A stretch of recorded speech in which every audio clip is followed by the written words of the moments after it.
What up? What up? What up? Rec League Podcast, man. It is episode 25. And on this episode, my guy Nick Goodman, my guy Eric Sigmund, they come through and we do a fall movie preview. Talk a little bit about some trailers, a little, fan casting, having fun with some recent news. But the majority of the movie segment is the fall movie preview. We cover September, October, November, December. It's gonna be a long one. Um, and then for sports, my guy, International O, he comes through and we talk a little bit about the Antonio Brown situation, circus drama. Um, and then he talks college football. I'm not a big college football guy, so he talks college football. You know I got the bars. And then I'm going to talk about that Little Brother album. Maybe another album, maybe not, because the other albums I spun a little bit, but I didn't really lock in on them. And I really listened to that Little Brother. So let's get into the poll questions. I dropped a few poll questions recently, man. David Fincher birthday came and went. So I wanted to know what everybody's favorite David Fincher movie was. And my choices were Seven, Fight Club, Zodiac, The Social Network. He directed Alien 3, doesn't really claim it, so I didn't count it. He directed The Game, he directed Panic Room, he directed The Curious Case of Benjamin Button. He also directed The Girl with the Dragon Tattoo remake, and he did Gone Girl. Let me drop a comment, voice message, however you get your Rec League fix. Chime in and let me know what your favorite David Fincher movie was. At 57%, Fight Club wins this poll, and then Seven, Zodiac, and The Social Network all tied with 14%. Next, I did one for Common. Common dropped an album, Let Love, a couple Fridays ago. That and that Joel Ortiz I'll talk about on the next episode because I haven't had a chance to bump them yet. But man, Common has come out with so many albums, man. Can I Borrow $1? Resurrection. One Day It'll All Make Sense. Like Water for Chocolate. Electric Circus. B. Finding Forever. Universal Mind Control. The Dreamer. The Believer. Nobody Smiling. Black America Again. My choices were One Day It'll All Make Sense. B, Universal Mind Control, and then The Dreamer, The Believer. B won this 100%. B is a classic, man. You can't even fault anybody for not picking another album. Then, of course, beginning and end of the month, I had to do my my end of the month, your favorite August release. The choices were Hobbs and Shaw, Angry Birds 2, Blinded by the Light, Ready or Not. Blinded by the Light wins this at 47%. Hobbs and Shaw 27, Ready or Not 20, Angry Birds 2 got 7. Let me see, man. Shout out Real Connor Lit. He's at Peanut Butter Falcon. 5-minute movie guy said Peanut Butter Falcon. MKS Change said Dora. And Thomas Bryce 2017 said Dora. Said he saw that movie 4 times. Shout out all of them on Twitter. Follow them if you want interesting commentary, man. And then my September poll question. The choices were It Chapter 2, Hustlers, Rambo Last Blood, Abominable. Hustlers ran away with this. Hustlers fan page found this poll and retweeted it. And Hustlers ran away with this at 88%. It Chapter 2 got 10. Rambo got 2%, and no votes for Abominable. But I feel like that might be on the marketing. And then again on Twitter, shout Suprita Ranjan said The Goldfinch. And then let me get into the recent Blu-ray and theatrical releases, man. In between episodes, the only thing that really come out was It Chapter 2. We'll talk about that later in the show. And then next weekend, Hustlers comes out. The weekend after, Ad Astra and Rambo come out, and that's the theatrical releases in between the episode.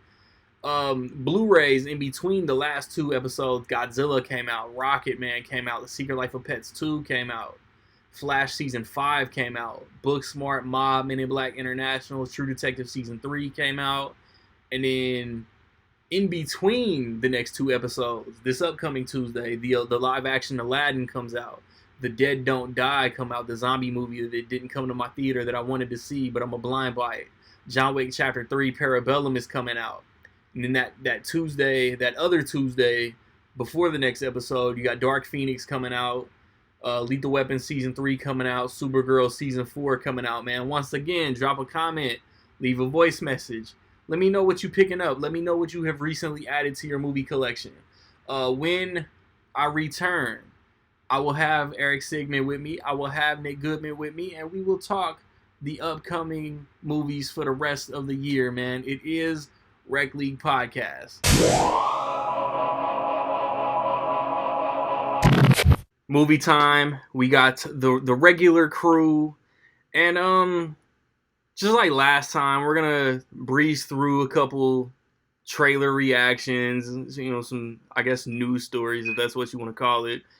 And then we're gonna preview the rest of the releases for 2019. So, I say news stories, man, but Matt Reeves is looking for a non-white, I don't know, person of color, POC, actress for Catwoman. And I thought it'd be cool to fan cast right quick. Like, I didn't even have, like, an age window. I went, like, as young as, like, I don't know, Isa Gonzalez to as old as, like, Selma Hayek. I said Rosario Dawson, Zoe Saldana, Google and Batha Raw. I don't know how to pronounce her name. I hope that's kind of close. There was, like, one or two other ones. Oh, the chick from Daenerys is like right-hand chick from Game of Thrones. Who do y'all got? Because I was starting to blank after a while. Eric, man, start us off. Oh. And I don't know if it'll be a conflict of interest because she's already in a DCEU movie, Megan Good. Oh yeah. Yeah, she's in Shazam. Yeah, Shazam. Spoilers, bro. Oh, hey, if you haven't seen Shazam by now, yeah, it's a good movie. We didn't say who she plays at all. Like, right. Oh no, she plays. Never mind. Go. Plays Catwoman. We're spoiling it now. Go rent Shazam. Yeah. Yeah, but that's and also why not from Alita, Battle Angel. Oh yeah. The star of the movie, Alita. I forget her name. Like Rosa Salazar, I think. Yeah, the Rosa Salazar. Okay. There we go. And I can see her as an awesome Catwoman. But there was a rumor going around that like Vanessa Hudgens might be in the running for a long time. It's not bad. Yeah, I remember hearing about that. But yeah, those are my top two if I were to fan cast. Because it's just so many to run through. You could. Yeah. Yeah.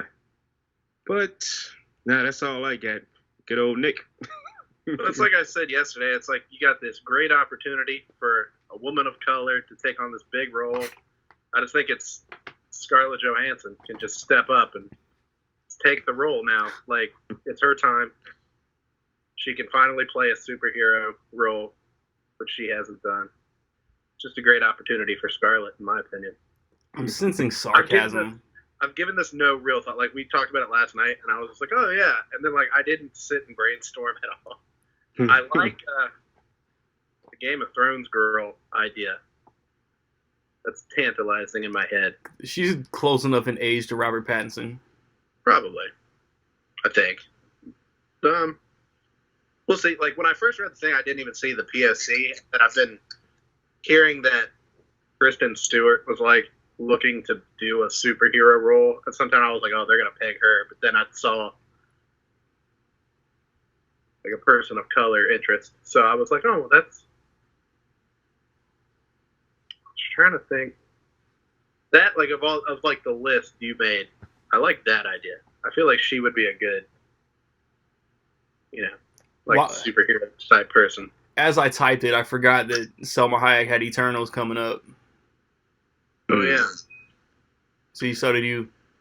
We'll see. We probably won't hear anything about that for a long time. Like, I just feel Oh, yeah. If filming starts DC in, like January, supposedly? So casting will probably come out around the beginning of the year-ish. One more that we forget that's a possibility, but the Sony Disney situation, and this character's probably just going to drop out of existence. You can probably Zendaya. True. Yeah. The only thing with Zendaya is, like, I think she's just eternally just gonna look like she's in high school. Yeah. She's like, she kind of does have Jennifer Lawrence face. Yeah, which is like, even in her mature roles, she's in high school. Yeah. Like Euphoria. Yeah, as I said, she was like probably older than everyone else on that show, but it was like, but look at her. Yeah, that's a good point. She's like 80 pounds. I could see it though. I don't know. I feel like it's like a little early for me to be like, I really want such and such to be Catwoman. Like, I feel like we've had really good Catwomans in the past, so I can't think of anybody Halle Berry to play Catwoman. Hey, Halle Berry was not what was wrong with that movie. No. Yeah, she was. That's true. She was Catwoman. Yeah, she was. No, I'm not gonna say it. So let's talk about that movie for a couple minutes. Yeah, I mean, Michelle Pfeiffer was great. Anne Hathaway was good enough. Yeah, I'm ready for a non-white Catwoman. ScarJo. Yeah, wouldn't be the first time. Time is now. No, it's like Eartha Kitt played Catwoman. Yeah. No, dude. Scarlett's got that Red Sparrow remake coming out next year. Yeah. Yeah. Whatever. What's it called again? Black Widow. Trailer reactions. I thought the Joker trailer was better than the first one. I thought the Terminator trailer was better than the first one. Oh yeah. I thought the Bad Boys trailer was okay. Like, I didn't love it. It felt like they were rusty. Like, it felt like their chemistry was rusty to me. And then I really didn't like that Birds of Prey trailer. Because the characters I wanted to see were just in the quick cuts. And, like, we've seen Harley before. Nick, what'd you like? What didn't you like? I don't know. I think it was like the Bad Boys trailer. I don't think anybody was expecting that yet. Like, it just kind of came and it was like, here you go. And, like, it made me laugh. Because, like, I didn't need that much from that trailer. Just, I was like, oh, look, together again, Bad Boys 3. It's not like Bad Boys is like Lethal Weapon, like, where it's like, holy shit, they're doing another one. It's like Bad Boys 3. Like, it's about time. They're doing it again. It's still funny. With all due respect to The Rock, I would call Bad Boys my favorite Michael Bay movie. Yeah, maybe. But I was like, who's directing this one? It's a pair of directors. They're newcomers. I forget what their names are.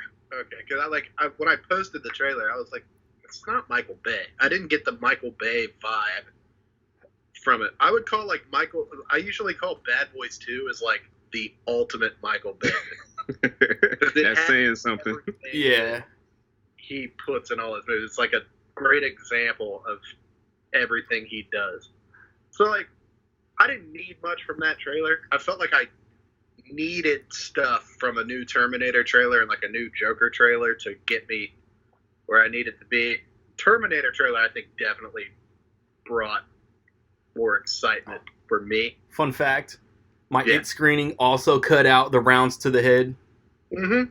I just kind of, I don't even know. Which is interesting because mine didn't when I saw it last night. Damn. So that's interesting. I guess it's a jelly theater choice.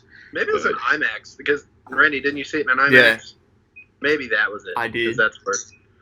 I mean, but I just can't imagine anybody going into it and then like seeing that and being like, well, that was too much.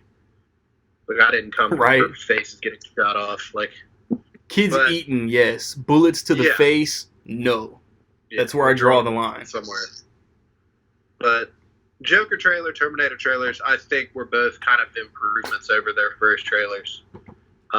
Birds of Prey, it was like I sent you all the one. It was in German or something. I didn't even see what language. It was in a different language. You sent it to the But group it chat? was- Yeah, it was I don't that. think I watched it.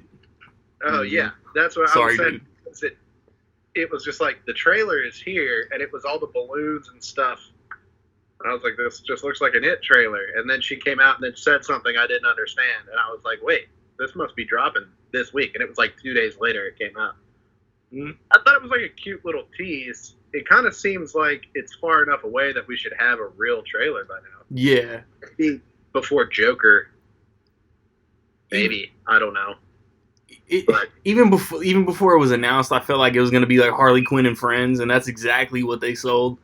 Harley Mhm. Quinn and the team. And I don't know how to approach this, because did y'all see like Grace Randolph's reaction? Like she's in like clown makeup, talking about that she's tired of clowns.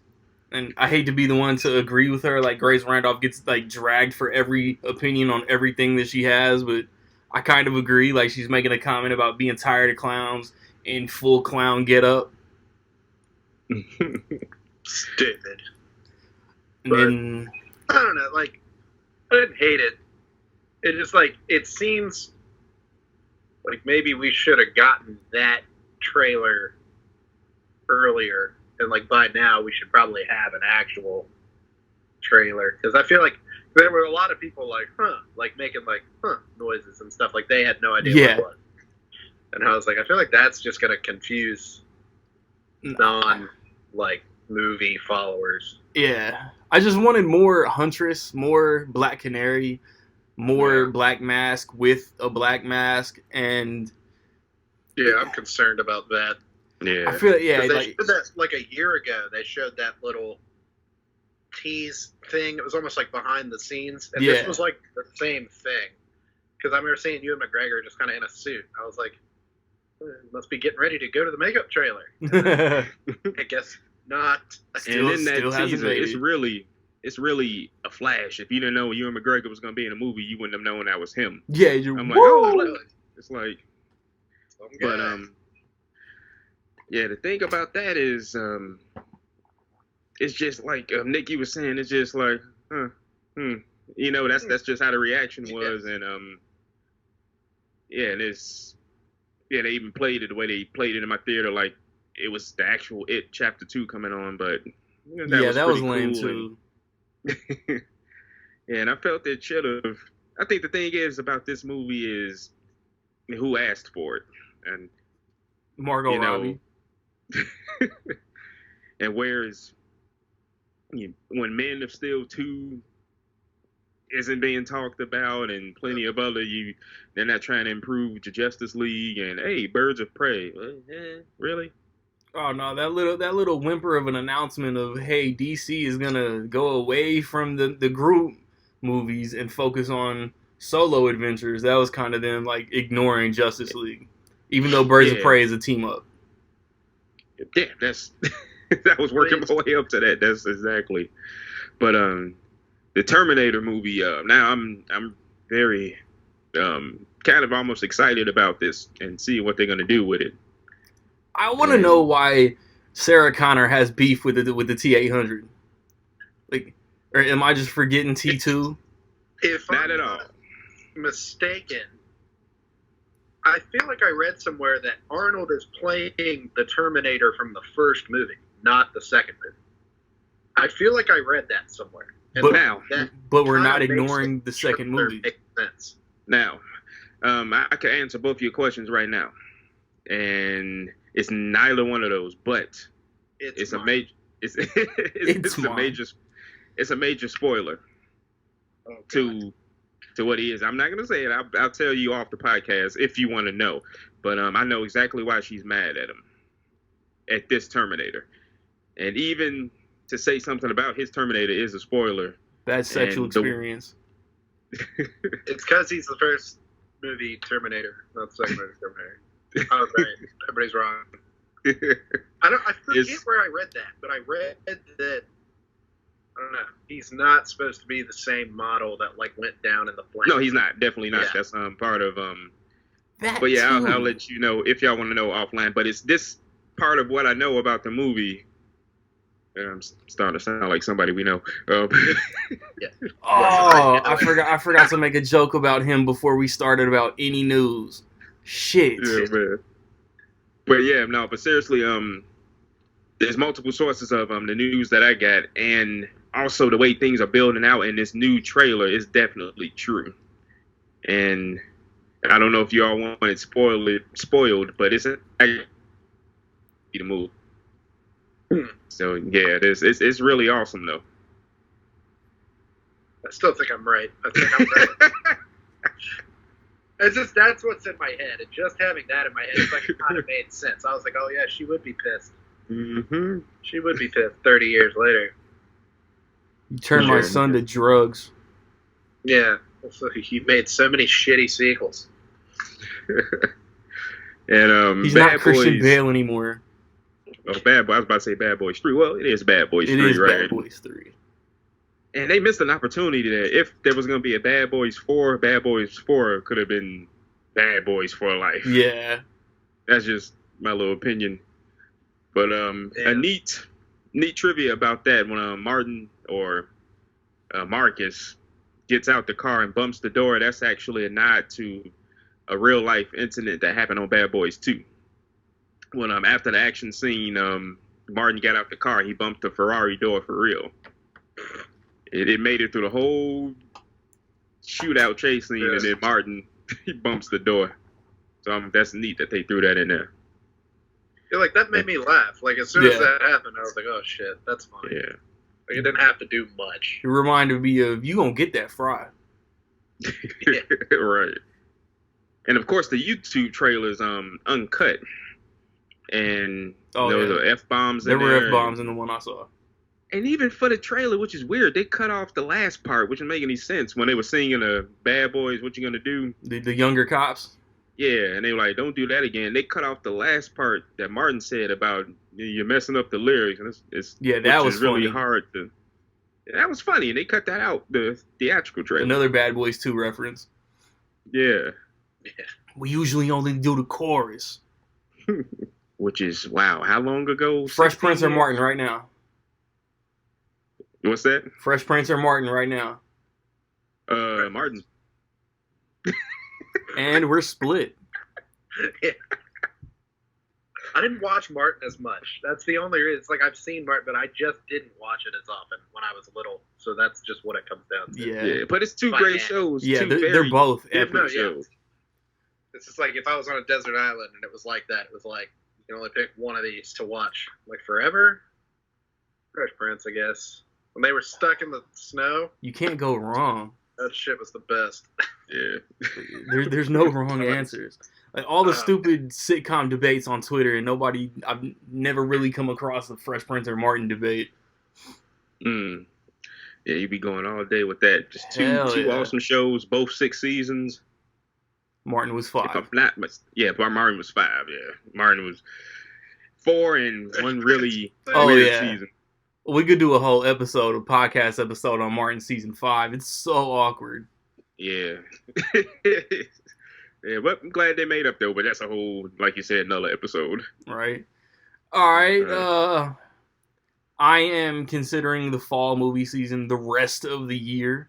Some people only do September, October, November, but I don't really feel like talking about Star Wars and Jumanji with Bad Boys and Birds of Prey and Peter Rabbit and Kingsman. So I think, like I told y'all, what's up? Peter Rabbit. Peter Rabbit 2 comes out in February. Well, that news went by me. Is this breaking news right now? No. Holy shit. Yeah, like I told y'all on the Instagram group chat though, is I'm gonna do my movie previews are just gonna be like 3-4 month long previews, I guess. Let's start with this weekend. It Chapter 2 came out. We've all seen it. Reviews have been mixed across the board, from utterly trash to a great companion piece. I'm probably the only one that says it's a great companion piece. The Weekend of the 13th. We got The Goldfinch, which looks, I don't know, a little too stuffy for me. Hustlers looks like it's gonna be like Striptease meets Ocean's 11. I'm there. I'm about to say, Nick, are you watching the next great stripper movie? Yeah, I'm hearing the early word is that Hustlers is actually really good. Really? It looks good enough. Yeah. To me. Like it just kind of looks like a Ocean's 11 type. Looks like movie. Cardi B's life story. Really well. Do what? Cardi B's life story. Yeah, and like finally, like someone needs to tell that tale, as if she doesn't tell it in like every song she writes. It's like that story of her life. But I'm excited, I guess is a strong word, but like I'm gonna go see Hustlers. I'll probably see The Goldfinch too. Dude, I don't know what that book's about. Hustler, I told y'all, man, like J.K. Rowling? Hustlers took over my my Twitter September anticipation poll. Yeah. So didn't you say somebody retweeted it? Like It's got more than my normal amount of retweets. Well, yeah, like at 88%. Reinhardt fans. Oh yeah, Riverdale all day. Yeah, I don't even know who shit. Like I was like, oh, I've heard that name, and then it's just like Yeah. you go on Instagram or something, and it's like she has a million like stan pages and like all these hashtags that are just her name and all this stuff. And I was like, Dude, yeah. I feel old. It makes me feel disconnected. I've been crushing on J-Lo since Out of Sight came out.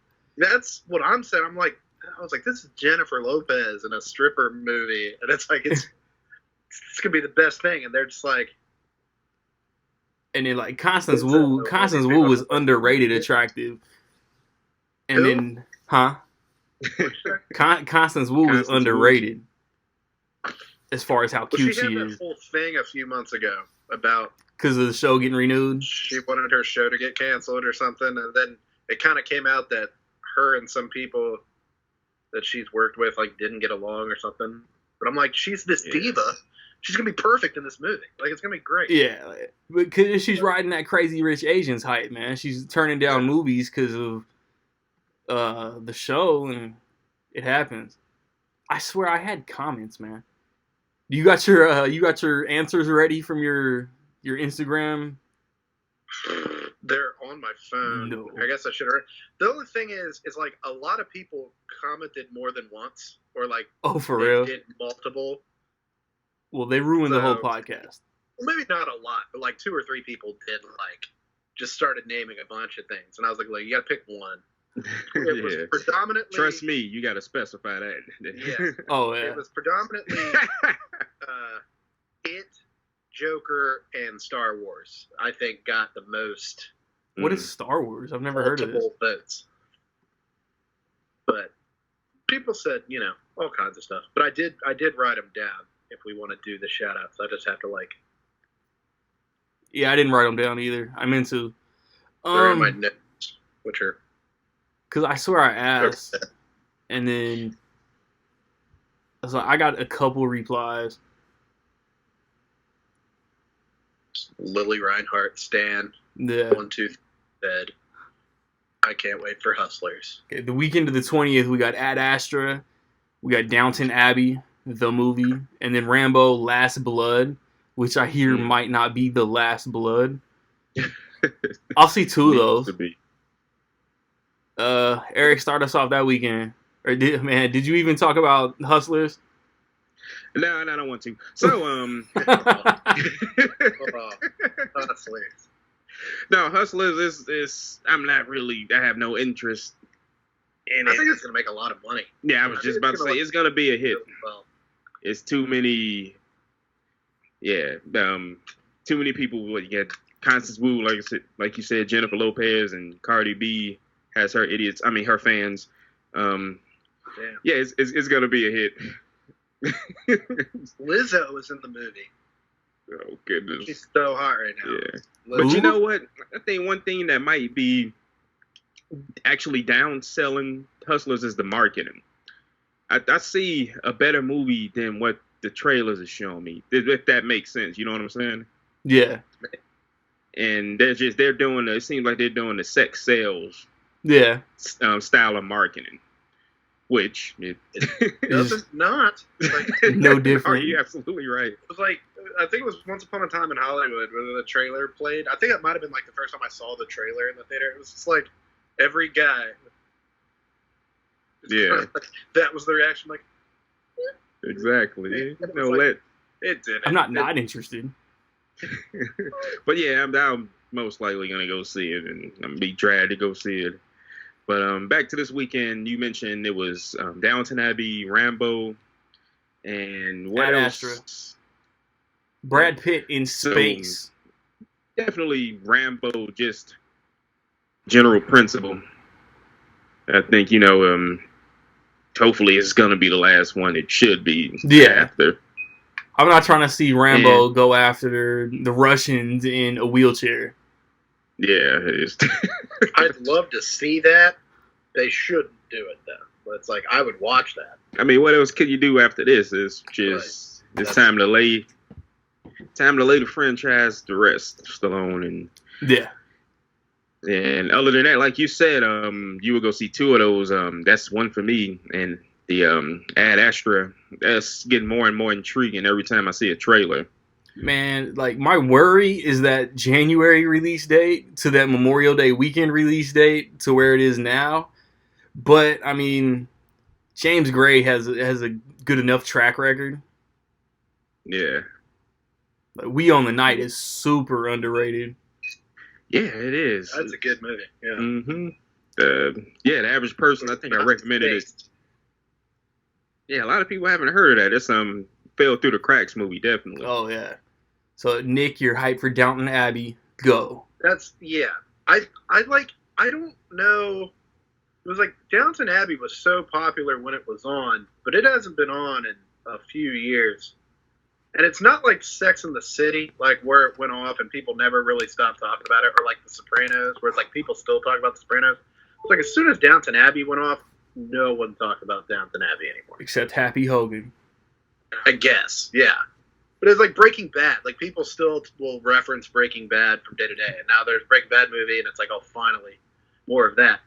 I don't really know. It was kind of like Entourage. It was like, I thought the Entourage movie was okay, but I don't think anybody's really asking for the Entourage movie. They were as soon as it ended. Asking for a Downton Abbey movie. Like, and this could just be me talking out of my ass, because, like, I didn't watch the show. I would. I never did. So I don't know. Maybe there's a whole faction of people that are, like, losing their minds over the movie, and I just don't know it. Oh, yeah. 45-year-old white ladies are hype. Yeah. Mm-hmm. Yeah, but it definitely has its audience. I don't. I feel like that is going to kind of. People aren't going to realize that that's a thing. I think Rambo is going to do okay. I think Ad Astra has potential to do really well. I'm excited for it. I've heard good things about it already. Like Rambo, it's just like the title Last Blood just kind of writes itself. Like, he's been talking about it for years. It's like, this is the last blood. Any Friday the 13th fan knows that last in the title, final in the title means nothing. Yeah, remember the Final Destination? The first one should have been the last one. I remember watching that and thinking, that's the Final Destination. That sucked. And then they made another one. Yep, but makes money. I guess. But, yeah, I'm excited. I'm definitely seeing Ad Astra. I'm definitely seeing Rambo. I'm doing the whole build up to Rambo. Rambo doesn't even have to be good. I think we were talking about. Yeah. I'm doing the whole build up for Rambo. Rambo's kind of the event, but, like, I'm putting more pressure on Ad Astra to actually be a good movie. Like, if I spend money on that, I'm like, this better not suck. Rambo could totally suck, and I'll be like, well. Disney kind of needs Ad Astra to make money too. Yeah. This seems like one of the only Fox movies since they bought Fox that they're actually kind of putting some effort into. Because, like, Stuber came and went. Yeah, it's like they didn't care about Stuber. They didn't even care about Dark Phoenix. Yeah, Dark Phoenix came and went. Yeah. But this seems to have actual potential to be an actual good movie. Yeah. But was it the Venice Film Festival? It might have been. I don't know. It was like a week ago or something. And early word is that it's pretty good. Nice. Similar to other movies. It kind of looks similar to other movies. So it's not like there's only so many things you can do in space before it's like, oh, so it's like Nobody gravity. can hear you scream in space. Yeah. Like Die Hard. It's like Die Hard in a plane. Die Hard, it's like, oh, so this is just gravity on Mars. This is the Martian on the moon. I'm just talking. On the last weekend in September, we got Abominable, which is the new DreamWorks Universal. I don't know, the new DreamWorks cartoon. I'm as excited as a 33-year-old grown man can be to see this. Like the main character is voiced by Chloe Bennett from Agents of S.H.I.E.L.D. and they were gonna call it Everest, and then I think they remembered the Jake Gyllenhaal, Josh Brolin movie Everest. Nothing called Everest. And then I think the Yeti's name is Everest. It looks fun. It's coming out that Smallfoot weekend last year. If that makes sense. Same movie. Pretty much, right? Yeah. It's like, I don't know. Nobody's ever gonna call DreamWorks out on just making this like movies that are about this. It's like, you did A Bug's Life, but we did Ants. This is different. It's like, you did Finding Nemo, but we did it's Shark Tale. Shark Tale. Like, this is completely different. It's like, is it? I guess. I rewatched Shark Tale a couple weeks ago. I'm so disappointed it doesn't hold up like it did in 2004. I always liked Shark Tale. I like it, but it's just not as funny as I remember. It's like uneven. It's like the tones don't really mix, but like, yeah. I don't know. I always like Shark Tale. Fresh Prince meets The Godfather. Yeah, it's like it never really meshes, but like it's something. Before we hit October, this is what we did for the summer video, Eric, man, because for whatever reason you bailed on us for the summer movie preview, and it was just me and Nick. What's your most anticipated movie? Like, before the month even started, what was your most anticipated movie going into September? Mine was it. Was it? Chapter 2. And yeah, I guess it would have to be It Chapter 2. But it's one I think everybody's forgetting about. I'm curious about it. It's gonna be, I guess you could say, a limited release. It's a Phantom Events, so I think they do 1-2 days. That's why I didn't bring it up. You know what I'm talking about? No. Not most anticipated. I think it's only fair to good old Rob Zombie to mention 3 from Hell. I'm seeing that. Is that next month? Yeah, that's the 16th of September. Yeah, it is. I'm there. Yeah, no. I didn't think it was coming here, and then they added it to one of my theaters for 3 nights. So I'm going on Monday. Yeah, but that's just the honorable mention. But yeah, It Chapter 2 was the most anticipated, and they don't even have it listed. Oh man, yeah, that's unfortunate. Blame Box Office Mojo, not the host, guys. Nick, your most anticipated September movie? Hustlers or Downton Abbey. Oh yeah. But other than those, obviously, It Chapter 2. That's kind of like the event, like the kickoff of post summer. So it's weird to talk about it like we haven't all already seen it. I know. Because we have. And it's like, but for as long as it was, they still left so much out. And I'm so like, conflicted isn't really the word. Like, I'm going to stand by, like, I loved it. But there's so much that I still could have changed and improved on. Like, it's crazy. Yeah. I kind of thought that the length worked in its favor. Yeah. At first, I was like, dude, I can't do, like, because, like, it started off clunky. Like, I was like, I don't know if I could do 2.5 more hours of this. And then, like, the longer it went, the more I was like, all right, they're smoothing out some bumps. It's better than when it started. But I was more mixed on it than I was part 1, for sure. And but tell me, Nick, like an event. You mentioned, I agree with you on the clunkiness, and strangely enough, it's no spoilers, but strangely enough, it started to smooth out when they separated. And can we agree on that? Yep. And I think that's where the length of the movie actually played to the strength of that. A little bit. Mm-hmm. I don't want to go off on a tangent and start talking about it on the pod. We'll probably keep talking once we get off. But Oh yeah. yeah, like once it's one of the rare times where I was like, it felt its length, but I kind of did it a favor where it was like, all right, let the story breathe a little bit and get it back on track so it doesn't suck. Because if they'd have cut up like a bunch of parts and put it into like a 2-hour movie, it might have been a bad movie. Like I was like, this might have been shitty. Whatever else. Anyway.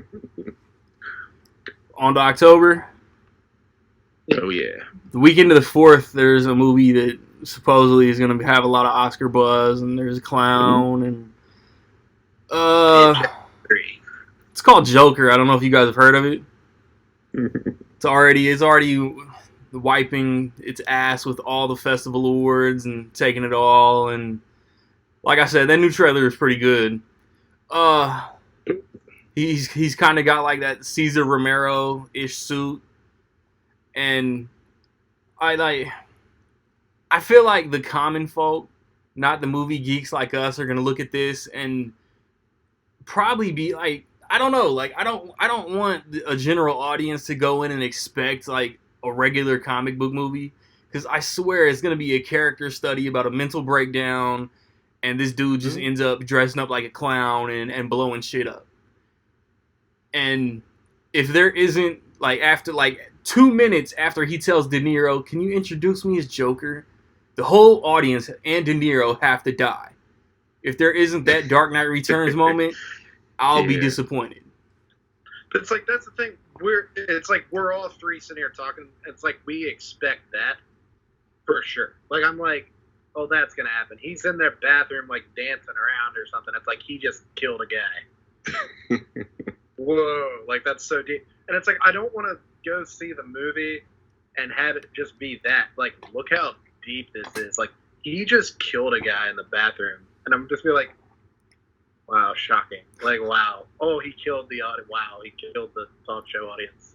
Like, I've seen the Joker do that before. Yeah, it's the Joker. I don't want some anti-hero spin on he had to do this for the greater good. I want the Joker. Like, I'm not looking forward to, like, the we live in a society types on Facebook, like, sharing memes and stuff from the movie. It's just like, well, this is what happens when you put a good guy down or some shit. Like, you know how people talk about guys. So I'm like, I don't know. Like, I'm excited for it. And, like, the closer it gets, the more I'm like, I hope it's just a great movie. Mm-hmm. But I just still think, like Heath Ledger's Joker was so good and just so different than what anybody was expecting from anything at that time, that it's like I feel like almost anything they do with the Joker is like not gonna be shocking. Like it'll be like, oh, that's like a cool, he put a cool twist on that. Like, oh, that's good, but it's not gonna like shock me. Like I'm gonna be like, oh, he's the haunted clown. He's the sad clown. Like Jared Leto tried all this stuff. It wasn't like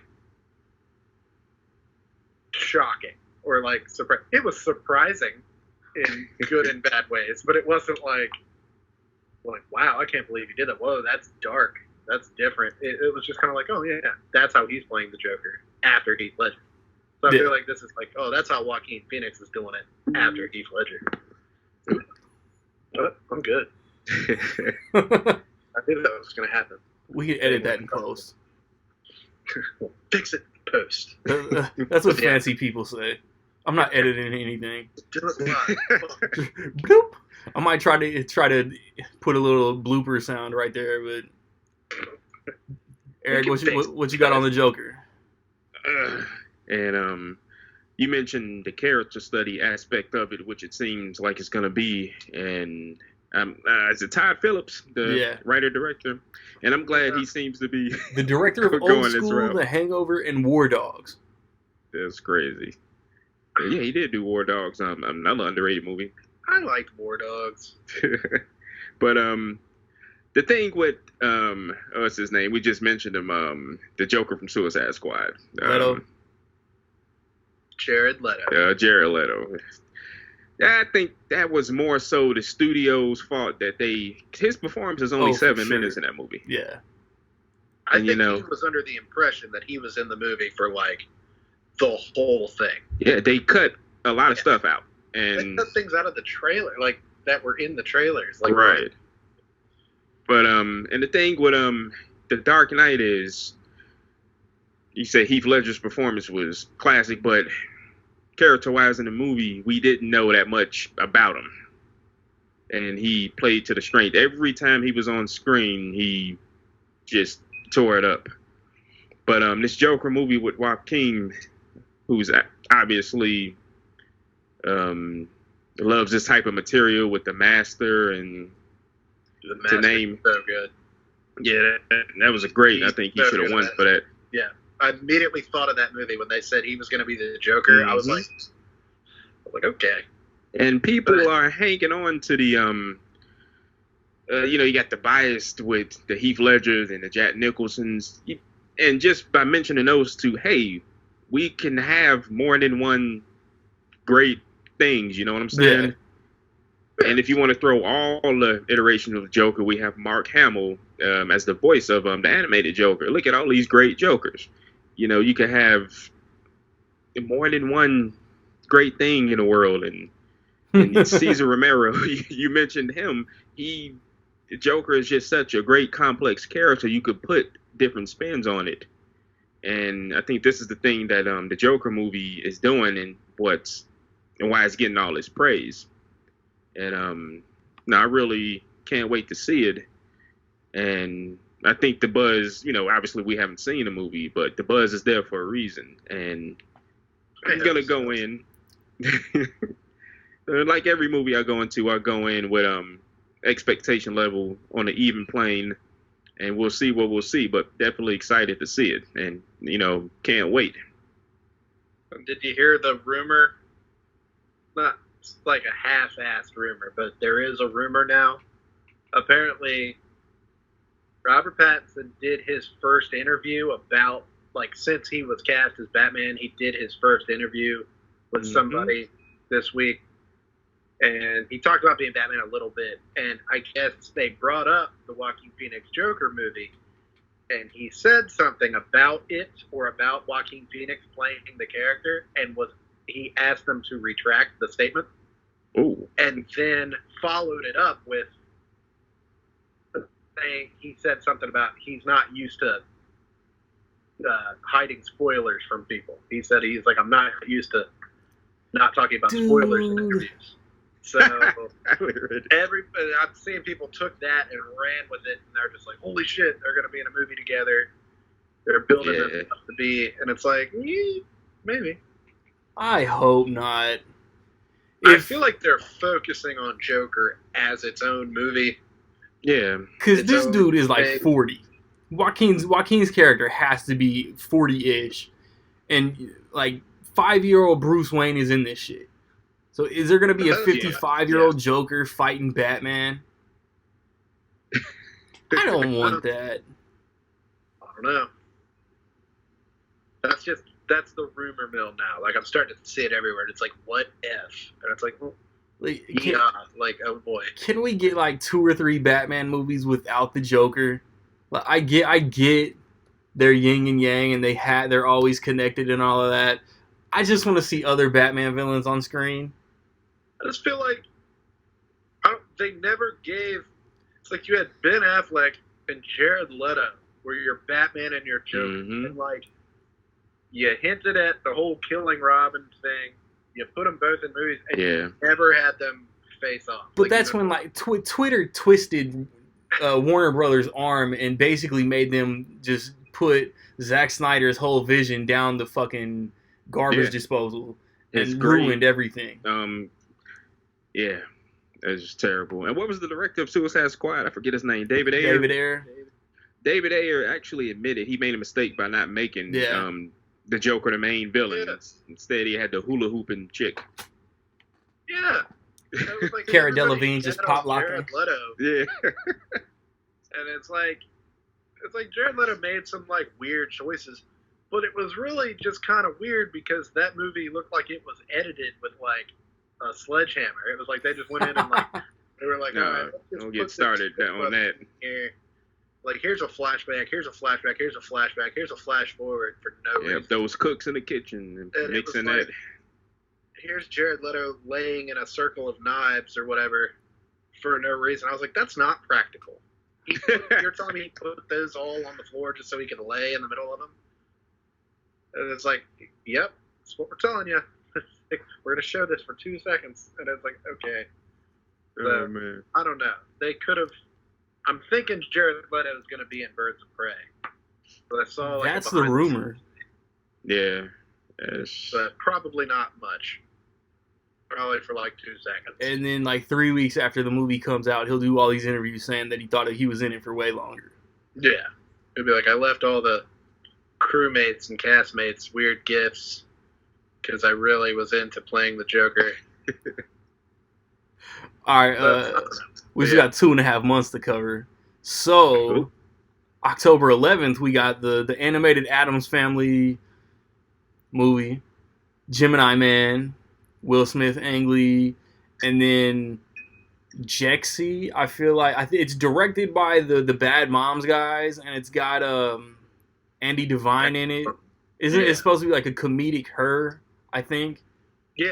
You didn't see the trailer? I didn't see the trailer. I think I heard it came out. Does it look good? Yeah. It was in front of Good Boys when I saw it. And, like, it looks funny.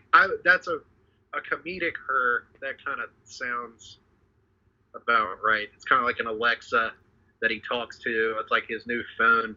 And then she kind of ends up, it's like she ends up controlling his whole life. Like, he can't get away from her when he's trying to, like, talk to this girl. The girl he's trying to talk to is Storm from X-Men. Alexandra Shipp. Yeah. And, like, he's going on a date with her, and then his phone's like, where were you? Why didn't you come home? And, like, shit like that. Saying it sounds similar to something else that I can't think of. Like, talking about it doesn't sound like Her at all. Her was, like, adorable. This was gross. Scarlett can play... It looked kind of funny. Scarlett can play a Catwoman of color. She's like, if I wanted to play a phone, I should be allowed to play a phone. And, like, she did. She did it. That's what I'm saying. If I skip anything that weekend, it might be that. I'm going to have a work schedule change that might free me up to see all three. I mean, Addams Family looks pretty funny. Gemini Man looks interesting enough, and I'm Will Smith. I'm going to see that. Eric, what are you skipping that weekend? Yeah, which weekend is that of the... October 11th? That's the 11th. I think I could add one movie because it technically comes out 14, 15. No, that's the next weekend. Don't say anything. That's the next weekend. I'm going to say that one the next weekend. So that next weekend, no.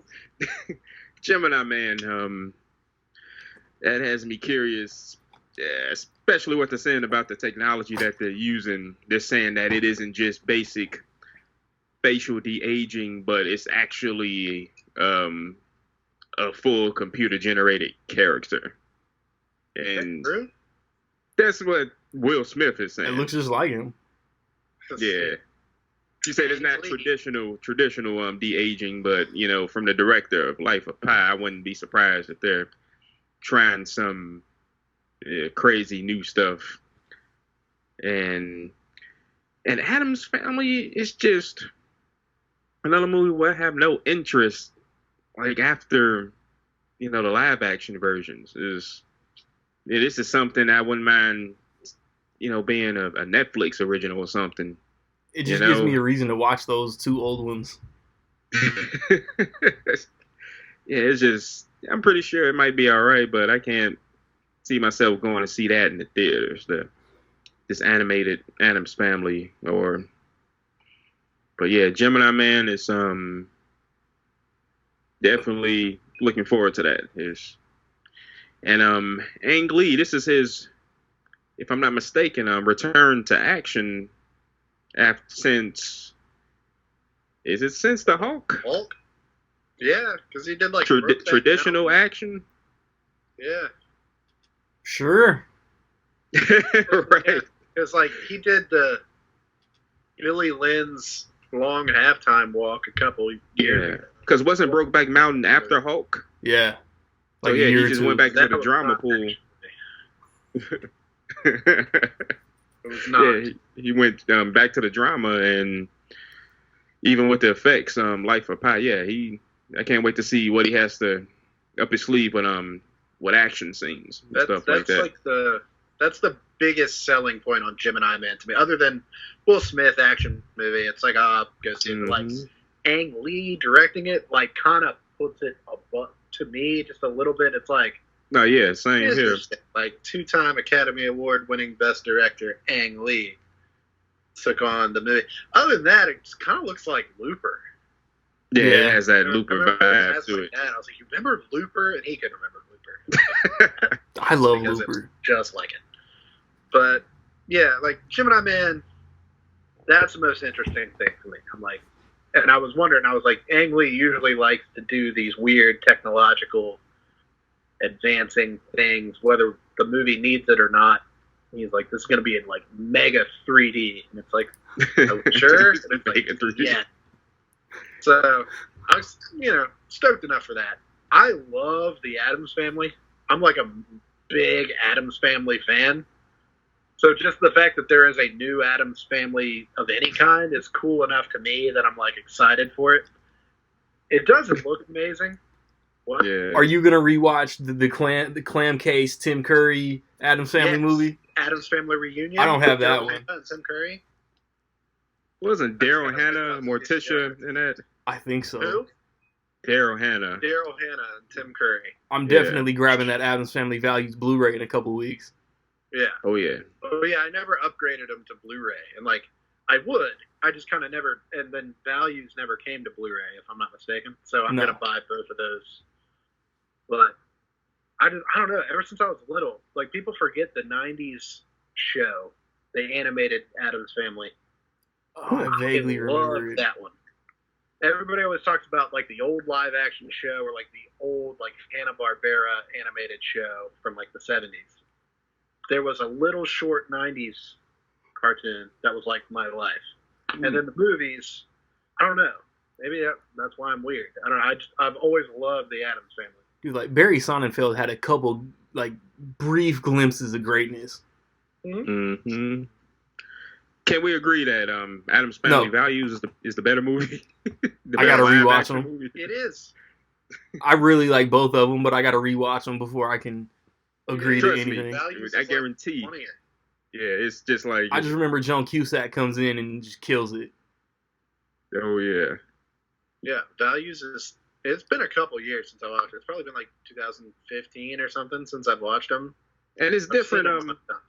You said, Nick, you're a big Addams Family fan. I didn't know there was a little subtle difference in those live-action 90 movies from the original TV show, or I guess source material. So Uncle Fester in these movies was Gomez's brother. But in the TV show, Fester was Morticia's uncle. I think that's right. I was unaware of something weird like that. And they changed. I don't know why they changed that around, but that was always interesting when I found that out. You actually watch the old show, but yeah, it's weird. It's like why? Like somebody felt that was like a necessary change. Like, whatever. Very Sonnenfeld. Yeah, but I guess to have them have the conflict, they had to change that up. Yeah. It's like I don't know why they never shot for like another live action iteration of the Addams Family. Yeah, why they Raul Julia after the second one starting to get sick? Well, I mean, like just like in a reboot or remake or something like recent, like they never tried really hard to reboot that franchise. I just feel like people love the Addams Family, or at least like Hot Topic girls, like love referring to themselves as Wednesday Addams. So I'm like, somebody will get to see the movie. I'm excited enough, even though it doesn't look amazing. Yeah, but it looks okay, but like I'll probably go see that first that weekend. I like the cast. I do like the cast. I feel like even if they went live action, like I think Oscar Isaac is like the guy for Gomez. And Charlize as Morticia is like a pretty good choice too. So they probably could have just done that. Uncle Fester. Who plays Uncle Fester? Nick Kroll. Oh, That's kind of funny. That's funny, but He'd have been a funny live action Uncle Fester. right. Now that that's in my head, I'm like, that'd be kind of funny. all right, we're on to the weekend of October 18th now, and on October 15th, we got the Jay and Silent Bob reboot. I'm excited. I thought the trailer was hilarious, but there's no way in the blue hell this movie comes to my theater. So I'll plan a Kevin Smith View-esque universe. It's another Phantom Events. Yeah, binge around the time the Blu-ray comes out. So let me know how it is, guys. Yeah, you could try to request that they bring it to your theater. I would. Just go ask the guy at the window. But hey, dude, Jay and Silent Bob. He'll be like, what are you even doing here? Yeah, but I'm curious with the limited resources, aka budget, that he has, that he was able to get all of these people. Because And Kevin then you Smith's got the- cool, and everybody just like did him a favor. Yeah, and that's crazy. And then you got the feel-good story, the feel-good Ben Affleck story of them reconciling, and then he being in the movie. Even if he's And just it's in just that one clip. Right. And, I take it. Kevin Smith said something about, like, it was going to be in theaters. Like, he was like, this is a theatrical release. Yeah. And I was like, that doesn't count. A Phantom Event is not a theatrical release. I think it is, but it's, come on. Yeah, but it's technically, he's doing the Phantom Events, and he's touring the movies, Yeah. personally. So it's, I'm not shocked that 3 from Hell is a Phantom Event, right. but I was kind of surprised that this was. I was like, really? They hyped this up for, like, Comic-Con and everything, and really? It's the, distribution is not a hard, if you don't have a major studio behind you gotta, play that game. But it's I'm still against the game. no, I hear you, Nick. I'm like, man, you already, so it's whatever. Yeah, but all my theaters are getting it. Cinemark, AMC. I'm that lame kid that didn't get invited to the birthday party, just watching you guys from outside the window. It's like we're talking. We're like, yeah, our theater's getting it. They can't wait to see us. They said there's gonna be drinks and everything. Like, yeah, Randy, what you doing? Yeah, what are you doing on the 15th, man? Sleeping? Buying whatever Blu-rays come out that day, waiting for Zombieland. Yeah. Yeah, but other than Jay and Silent Bob, is unfortunately super limited. Yeah. And we got on the 18th, we got the Maleficent sequel, Mistress of Evil, which my wife loved the first one. I thought it was fine, so we'll see this. And then my big attraction that weekend is Zombieland 2. Every fan of Zombieland has been waiting 10 years for this movie. It looks pretty funny. Just for that Luke Wilson, Thomas Middleditch scene alone. It looks great. The trailer, which it's hilarious, and I'm glad the marketing caught this. Everybody's either an Academy Award nominee or winner. And I think there's one winner. That's Emma Stone. Yeah. Yeah. But that's just crazy. Ironically, distributed by Sony. That's true, right? Don't fuck it up. Yeah, but definitely that's 10 years. It's a long way, but hopefully it'll be worth it. It definitely. Don't get why it took that long, but it's just cool that they finally did it. Like, there was a gap where Ruben Fleischer just was not busy. And this could have happened like 5 years ago. But what about everybody else though? Oh yeah, between Hunger Games Woody and working with Woody Harrelson. Allen and La La Land. Yeah, the rest of the cast was busy. Mm-hmm. But it was like Zombieland came out. It wasn't like massive. It was just people went and saw it and they were like, this is a great movie. Yeah. And it just kind of never died. Like even 10 years later, the fact that there's still that much hype 10 years later. How did it do in theaters? Because I think wasn't its fan base mostly found on video, right? I would assume. Yeah, it was kind of word of mouth. Yeah. It's like pretty much. There's so many comedies that did. It's like Scott Pilgrim. Like nobody saw that in the theater, and then except me. A year after it came out, I saw Scott Pilgrim. Was like, this is my favorite movie, and he's my spirit animal. And like, where were y'all when the shit came out? And that's what I was like, look, it looked great when it was in theater, so you go see it. Let me see. the first Zombieland opened to 24 million and topped out at 75. Oh, Not bad. yeah, Respectable, but not, But what was the budget? What, 15 million? Well, now I gotta find that page again. Let me see. It's also worth noting that at the time, like, none of those, like, Jesse Eisenberg and Emma Stone were not famous. Nah, like Emma Stone was known as the chick from Superbad. She was Bex, yeah, and he had just done Adventureland that same year. Yeah. Was kind of like a breakout role. And then Little Miss There we go. Sunshine. Randy. 23 million. Yeah, 23.6. Yeah. Pretty good. It's like he'd been in other stuff.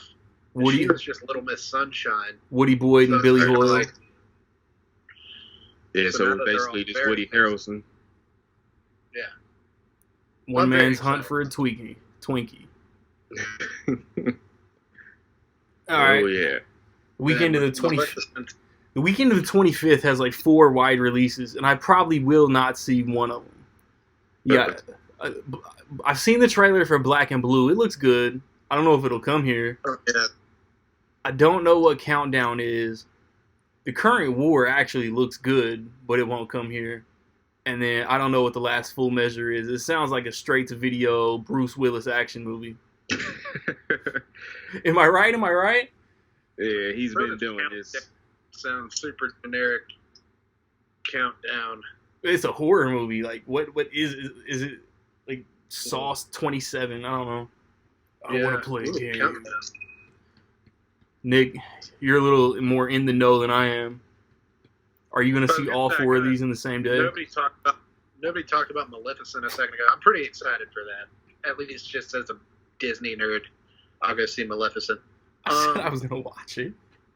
Yeah, it's like we all got to brush over, and I'm like, respect Angelina. But Black and Blue looked okay. Like, it looks like a pretty, I don't know. Like, I feel like maybe it might be kind of predictable, but at the same time, it looks like a pretty good movie. So I'll probably see that. And what was the other one? The Current War? Yeah. Same thing. Is that, like, for sure coming to theaters? Or is it just going to be one of those, like, skipped over, like, 3 or 4 theater movies? I don't know. Like Like limited release movies. Box Office Mojo will say something's getting a wide release, and then like closer to that release, it'll get like 27 theaters added to that number. So I don't know. But it looks pretty good. I like that cast. Doctor Strange, Spider-Man, Zod. Who else is in it? I don't know. That sums it I up. feel like there's more. Catherine Waterston's in it. Yeah. But that's not who I was thinking of. Nah, like there's another guy in it. I guess I could see if he's listed. Nicholas Hoult, Beast. Oh, there you go. Yeah. The Batman runner-up. Yeah. I think I might have, when I was like mapping out, I was like planning out movies for October. I think I skipped over this week because I don't remember seeing any of those movies on the thing. Yeah. But like, yeah.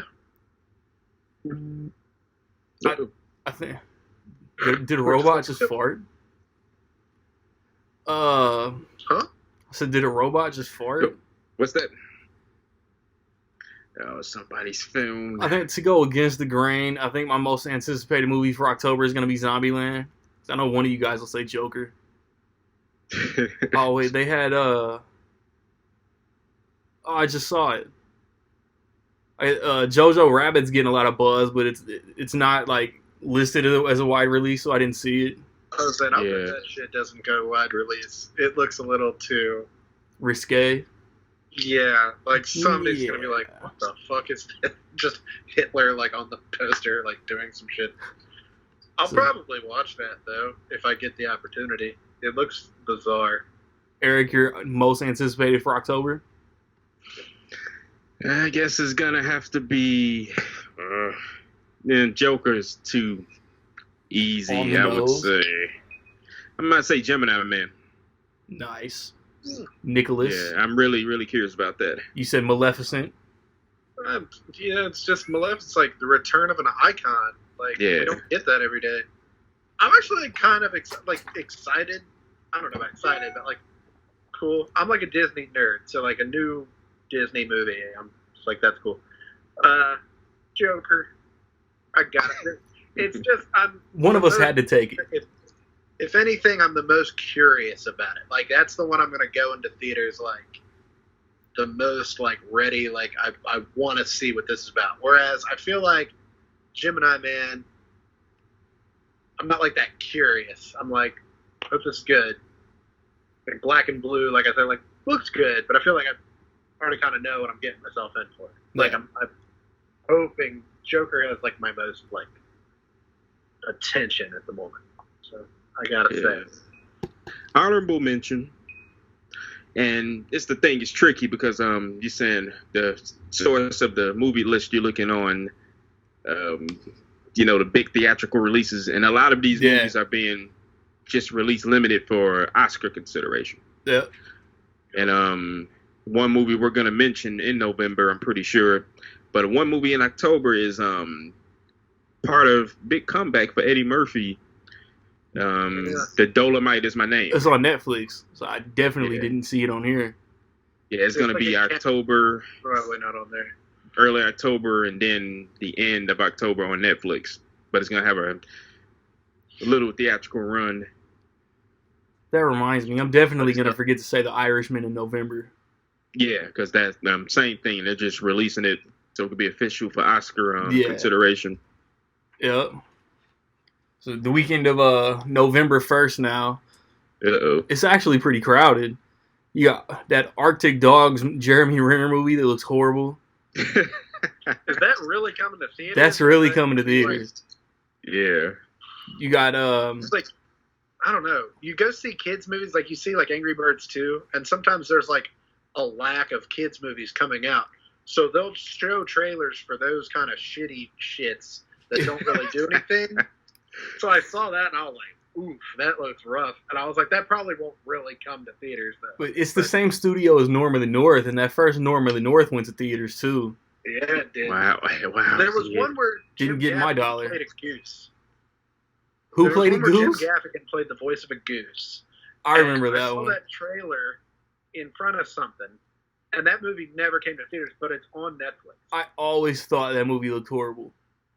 Yeah, but that's what I was thinking about Arctic Dogs. I was like, and then we also got the Cynthia Erivo, Harriet Tubman movie that looks pretty good. I hope it comes here. Should have been Scarlett Johansson, but yeah, looks good. We got the Edward Norton directed Motherless Brooklyn that I still haven't watched the trailer for. I want to see it, but I still haven't seen the trailer. Good old Bruce is in that one, isn't he? Yep. It's the Willis. And looking like he's actually putting effort into his acting. It is rare, but it happens. And then we got Terminator Dark Fate. I know one of these that we'll all see. Whatever that is. But, Arctic Dogs? No. Hell no. There's like other voices, though. It's like Alec Baldwin. It's like a couple other voices that I was like, damn. Like Jeremy Renner, like I don't think I would know his voice if he was talking to me on the phone. Like, I don't know who his right? Let me see. James Franco, Omar Sy, Alec Baldwin, Angelica Houston, John Cleese is who they have listed. Okay. Exactly. I was wrong. James Franco, damn. The mighty. Have fallen. Have fallen. But, yeah, Jeremy Renner. He'd be like, this is two-time Oscar nominee Jeremy Renner. Like, who? Whose voice is this? But in between Avengers Endgame and the Hawkeye Disney Plus series, he got the voice of stupid Fox. God. I was like, remember that movie Rock Dog? Because I do. Vaguely. It came to theaters. So it must be that same, like, crew. Like, somebody just slapping and pasting some animated shit. They're babysitter movies that you take your kids to. Right. And I think, did you all say the subtitle to the Arctic Justice? Huh? The subtitle to the Arctic Justice, the Thunder Squad. That's what the poster said, Arctic Justice Thunder Squad.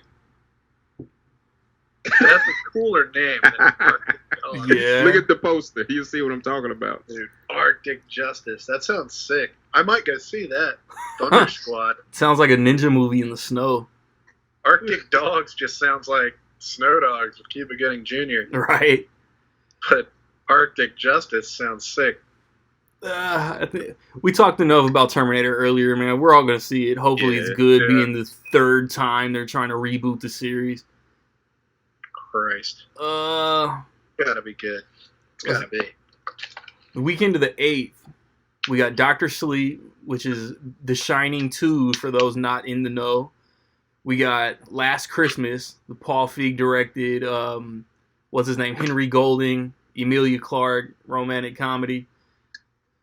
Midway is that Roland Emmerich war movie, isn't it? Yeah. Yeah. World War II. And then fighting movies. Playing with Fire is that John Cena firefighter movie. His version of the Tooth Fairy and the exactly Pacifier. as good as Arctic Dogs. No shit. I'm not huge on The Shining and all that, so my big attraction for this weekend is actually Last Christmas. I don't know about Roland Emmerich and this war stuff. Yeah, it came out of nowhere, really. Yeah. I mean, it's got a solid good. cast. Yeah. Patrick It's Wilson. like weirdly solid cast. Considering like it's mostly I think the top billed dude is Ajax from Deadpool. What's that dude's name? It's Grine. It's Green. It's Grine. Like I think he's like the top billed name. So that kind of makes you shrug, but it's like everybody. It's like Woody Nick Harrelson, Jonas in it, and like Patrick Woody Wilson, Patrick Wilson, Aaron Eckhart, Luke Evans, Mandy Moore. Yeah, Mandy Moore is like his wife. Like decent cast, like Yeah. mostly B-listers, but Dude. like Nick What Jonas? happened? Like The Dark Knight was supposed to catapult Aaron Eckhart, man. What happened? And he was so good in the Dark. I Yeah. feel like people don't Right. talk about him in the Dark Knight. He was Yeah, of course he was overshadowed by him, obviously. Oh yeah, no doubt. But yeah, But- rolling that was good. Yeah. He's not even in the trailer that I remember. No. I've seen the trailer a couple times. I don't remember seeing Aaron Eckhart in the trailer at all. No, Patrick Wilson's I remember like- Patrick in the Wilson. trailer. Yeah. I'll probably see that. It looks fine. I'm actually insanely excited for Dr. Sleep. Yep. Same The here. trailer was so good, which I don't know. The trailer got me like really excited for it. Like Now- it was bumps. They didn't The show trailer- a trailer before it. It didn't play before it. oddly No, enough. it played before Watched it, mine. but I've seen it a few times in front of stuff. And why I'm really excited for Dr. Sleep, well, it being the sequel to The Shining, is the director Mike Flanagan is finally, that dude has made some awesome work. And I'm glad Netflix has been throwing him like crazy projects and he deserves it. He's very overlooked as a filmmaker. And He did Hush, right? Yeah, Hush. I loved He Hush. did the whole Hill House series. Yeah, he's a fantastic filmmaker, and I'm glad he's getting this opportunity with a project like this. And I think Gerald's Game, didn't he? I think so. Mike Flanagan, probably it's Netflix. I wouldn't be surprised. Did Gerald's Game. He did Gerald's Game. Whether he did or did not, I love Gerald's Game. Yeah, but Dr. Sleep looks. I love that it's an actual sequel to the Shining movie. It's not just like just an adaptation of the book. Like it's like, oh well, here's the next one. It's like an actual sequel to the Jack Nicholson, Stanley Kubrick Shining. Yep. And I love that. So Stephen actually King really hated excited. The Shining, but he gave his cosign to make a movie to the sequel to that movie.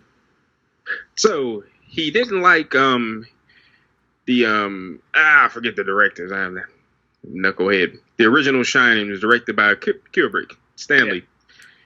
He described it in a quote. He said, "It's a fancy sports car without an engine." Can't He go said it's anywhere. just- What's a Yeah. good plate with nothing on it? But Legit. he wrote, and if I'm not mistaken, he wrote and or well, he co-signed and or wrote the miniseries of The Shining with Steven Weber. Steven Weber. Yeah, and so and I guess like you said, I'm not sure his involvement with the Doctor Sleep, but he was too busy with the people. in that part that he was involved with this past weekend. You're right. His little Stan Lee moment. His little thing. People, just like a quick aside, everybody's like the cameo in It Chapter 2 that we were not expecting. He's cameoed in like a lot of his movies. Yeah, probably like 20 of them. Yeah, I was like, how are you? He was doing it before it was cool. Dude, I caught the child actor from the miniseries as Ben. Yeah, I caught him, and I caught Andy Muschietti as much as I caught the big Stephen King cameo. Who did the kid actor play? When Ben got his call, he was in the office. Yeah, with the FaceTime. Yeah. Oh. Yeah, wait, there was a kid that played Georgie? Or like the kid that played Ben in the miniseries was like the big suit that was standing up. Yeah. Brandon Crane. Look at it. What? God, I didn't catch any of that. I was too like. I wasn't even. I'm like, wait a minute. Loser. Confirmed it. That's cute. Cute. Yeah, but no, Doctor Sleep definitely. Mike Flanagan, underrated filmmaking talent. Definitely looking forward to that. And yeah, that's like kind of big for my November, if I'm being honest. Like, I'm really stoked. Kind of wish it would come out in October. That seems like it should be a better release window. But yeah, November. November 15th. We got what's up, Eric? No, go ahead. Okay. Wait, what's? I feel like when we get to that movie, Midway, and what else? Did we skip something? There was. You said Last Christmas. Last Christmas, Playing with Fire. I'm excited for Last Christmas. Not excited for Playing with Fire, like even a little bit. Nah, it's Cena. He has to get in. You know, that's like a requirement to get into. You know, The Rock did it. And yeah.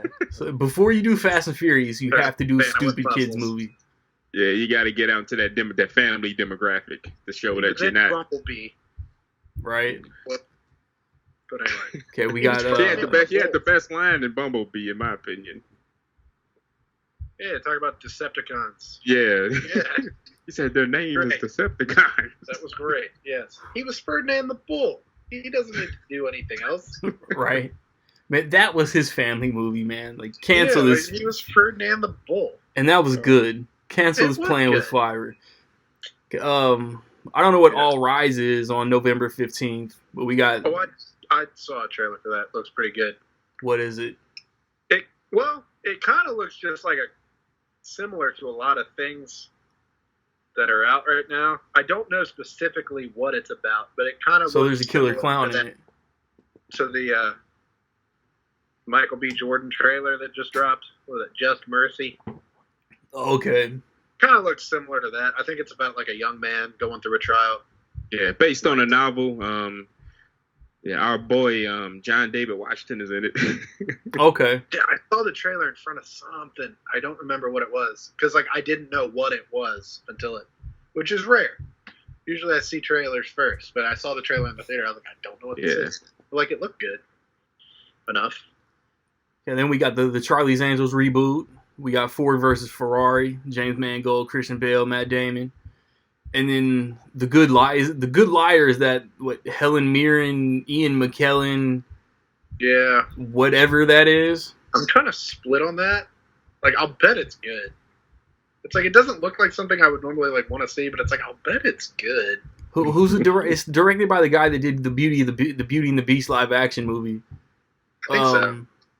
But Ian McKellen's in all his movies. He did that old Sherlock Holmes movie too. Yeah. I bet it's good. I just have this feel like I'm like, ooh. It's a great cast. Twisty and turny. And it's like, yeah, Helen Mirren. Maybe. That's a maybe for me. Yeah.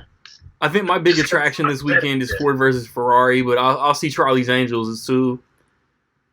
I'm going to try to like run through all like the non-Logan, Wolverine, James Mangold movies. I want to rewatch Identity. And 310 to Yuma. No, yeah. Right. Identity. There's Copland. no way anybody saw that ending of that movie coming. Like, no. My whether brother you claims liked that it, he does. there's no way. I haven't watched that movie in a long time.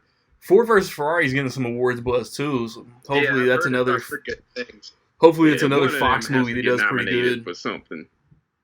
I think it's gonna be It'll Christian be Bale, Christian. right? See, look at you. Mm. What was the other one? Keep Charlie- forgetting he has won an Oscar. That's crazy. Yep. The Fighter. Mm-hmm. Charlie's Angels kind of give me an excuse to rewatch those other two movies. Yeah. Which I always liked the first Charlie's Angels movie. I always thought was good. I think the second one was not as good, Yeah. but I always liked the first Charlie's Angels. November is gonna have me watching a lot more McG than I expected. Yeah. Because he did McG. Terminator. Yep. That's Salvation. No yelling at him like, you don't do anything about this prick with G. It's like, Yeah, poor he McG. did. And what's hilarious about that is Christian Bale is having that tantrum in the character. His Okay. accent doesn't change from his American accent. I don't know if you ever pay attention to that. The guy wouldn't move. I understood that. So he holds on to his accent. Like, do I step over your lights? Yeah. He was, I'm trying to just see with Bryce. I just picture Bryce Dallas Howard, who was Just in the corner, just dumbfounded. there with him, Yeah. But yeah, that. famous yet. But yeah, McG, afraid to fly McG. Eric, what's your outlook on that weekend? For which one is this one? The 22nd, or we're still on the 15th? Nah, we on the 15th. Charlie's Angels, Ford versus Ferrari. Ford versus Ferrari. I know is, you're all probably in top of the on the list. Good Liar. Yeah, that probably be. Looks kind of good. Like, the trailer's kind of cool. Yeah, I'm just I like, give it a I can Tuesday skip matinee. I could skip that and be okay, but I'll bet it's good. I'll bet if I went and saw it, I'd be like, you know what? I'll bet that was good. Right. So, But yeah, Ford we'll versus see. Ferrari. That's the top of the list.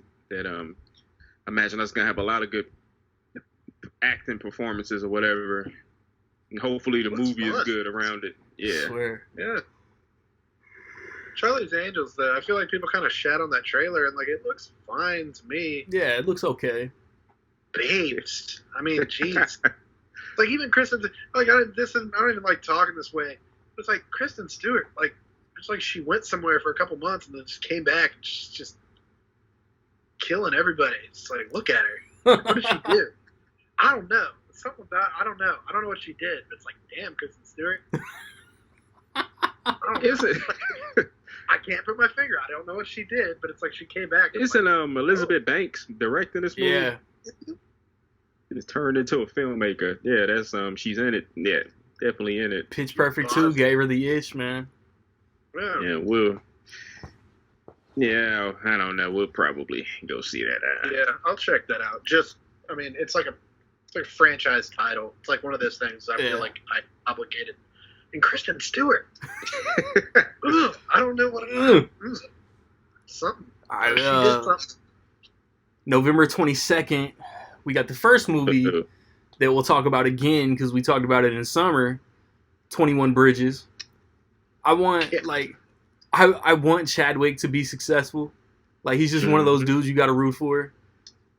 A Beautiful Day in the Neighborhood, the Tom Hanks, Mr. Rogers movie, and then Frozen 2.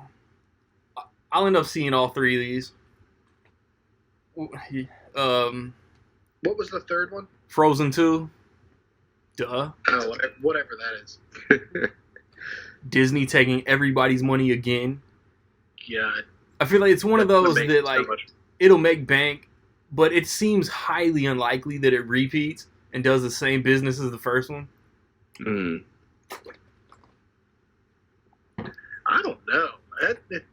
The only thing stopping it from doing that is Little kids are still singing "Let It Go." Because it's been 6 years. So you think if somebody was 4 years old in 2013, now they're however old 6 plus 4 is, 11. Maybe you reach 11, you're I'm too old to see this shit. See this crap. That's how they talk. So like that might be the only thing. It's like, oh, you want to go see Frozen 2? Like, no, Mom, I'm 11. I'm 11 now, Mom. I got no time. Give me an ashtray. But go get me a beer. It's it's like, give me a juice. It's gonna make $1 billion. It's gonna make $1 billion.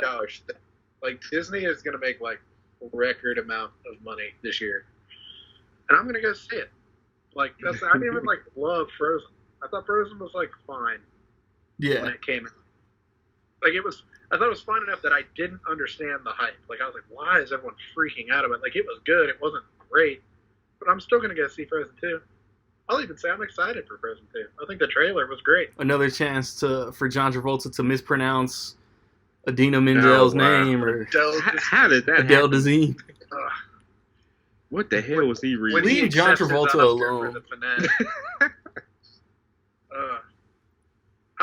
The trailer for Frozen 2 is good. Like I'm like watching it, trying to figure out what she's doing. Yeah, I'm there. That's like the big one that weekend. What were the other two? Mr. Rogers and 21 Bridges. Yeah, that's not coming out. Eric, let us know about your Frozen excitement. To be honest, I haven't seen Frozen 1. I've seen it once. Wow. I'm sorry, Nick. That's one that slipped through the cracks. I have not seen it.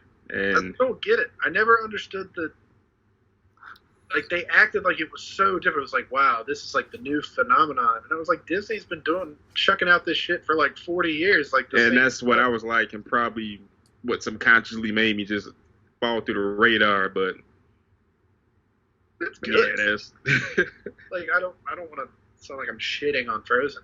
It's good. It wasn't as good as Moana. I didn't even think it was as good as like Tangled. Yeah. Yeah, but I'm curious. I guess because it's award season, about A Beautiful Day in the Neighborhood. I want to see what Tom Hanks throws on this Mr. Rogers spin. And 21 Bridges, like you said, Randy, Chadwick Boseman is just that dude you just want to root for. You want him to be successful. And the movie looks interesting. Marvel. Yeah.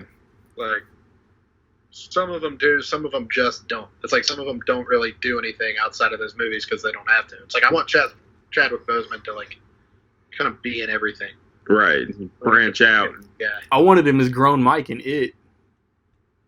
Yeah, a lot of people were trying to pull, but he's probably too damn busy to be. For sure. I'm busy figuring out when this movie's gonna come out. It was like I saw the trailer in front of Endgame and like. Yeah. It was like, that looks like my kind of movie. That looks good. I was like, why can't they just figure it out? Like, put it out. What's the problem? Hopefully this date won't change and we'll see it. Yeah, man.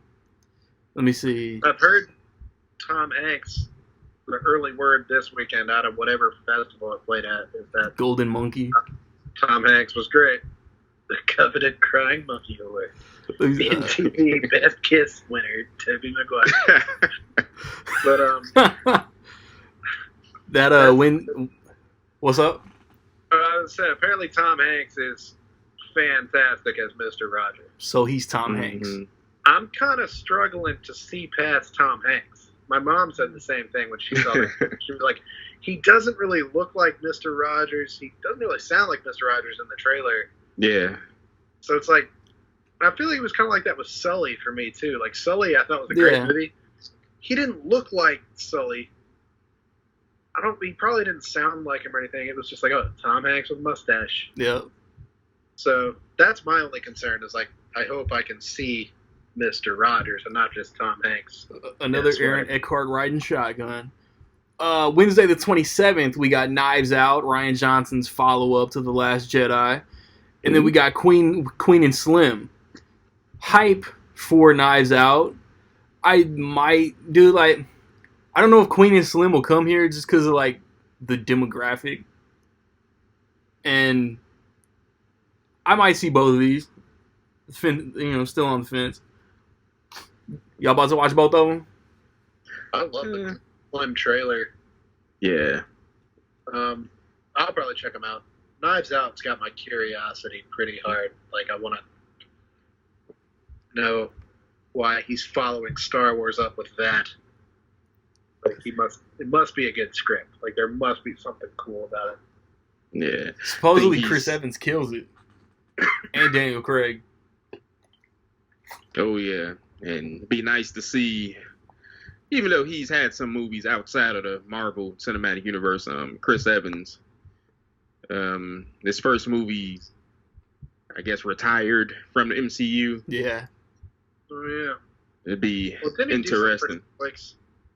Yeah, that one. Where he was on a boat or something. Yeah, that one. He still Serenity has the beard. Whatever. Yeah, I don't watch Netflix. Netflix, they're doing too much. There's too many movies on Netflix. Like, there's too many movies on. Well, Netflix. they're trying to complete the Infinite Scroll. Yeah, So, see. Yeah. And I've already got What? December queued up, and between Netflix dropping The Irishman, Disney Plus will be out in November. You got Lady and the Tramp, Noelle, and whatever else they're coming out with. Mm-hmm. Most Good anticipated for November. Oh, what was that, Randy? Most anticipated for November. Most anticipated for November for me, it would be Doctor Sleep. I'm thinking maybe Doctor Sleep or Terminator.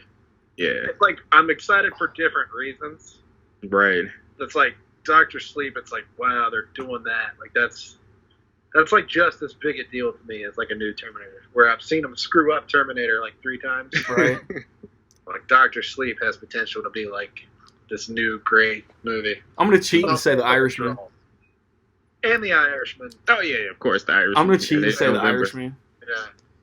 Okay, December 6th, the weekend that nobody goes to the movies, they dumped 2 more movies that we talked about in the summer preview. The Boy 2 and Playmobil the movie. I'm assuming we can just brush right over those. Boy 2 is like a maybe, only because I own the Boy 1. So it's like in the back of my head, there's like an obligation. It's like you own the movie, you bought it, just watch it and go see the sequel. But there's been no trailer or anything for the sequel, No. so probably won't happen. Nobody likes horror movies in December unless they're like Christmas themed horror movies. Well, That's like a fact. segue into next weekend. Yeah.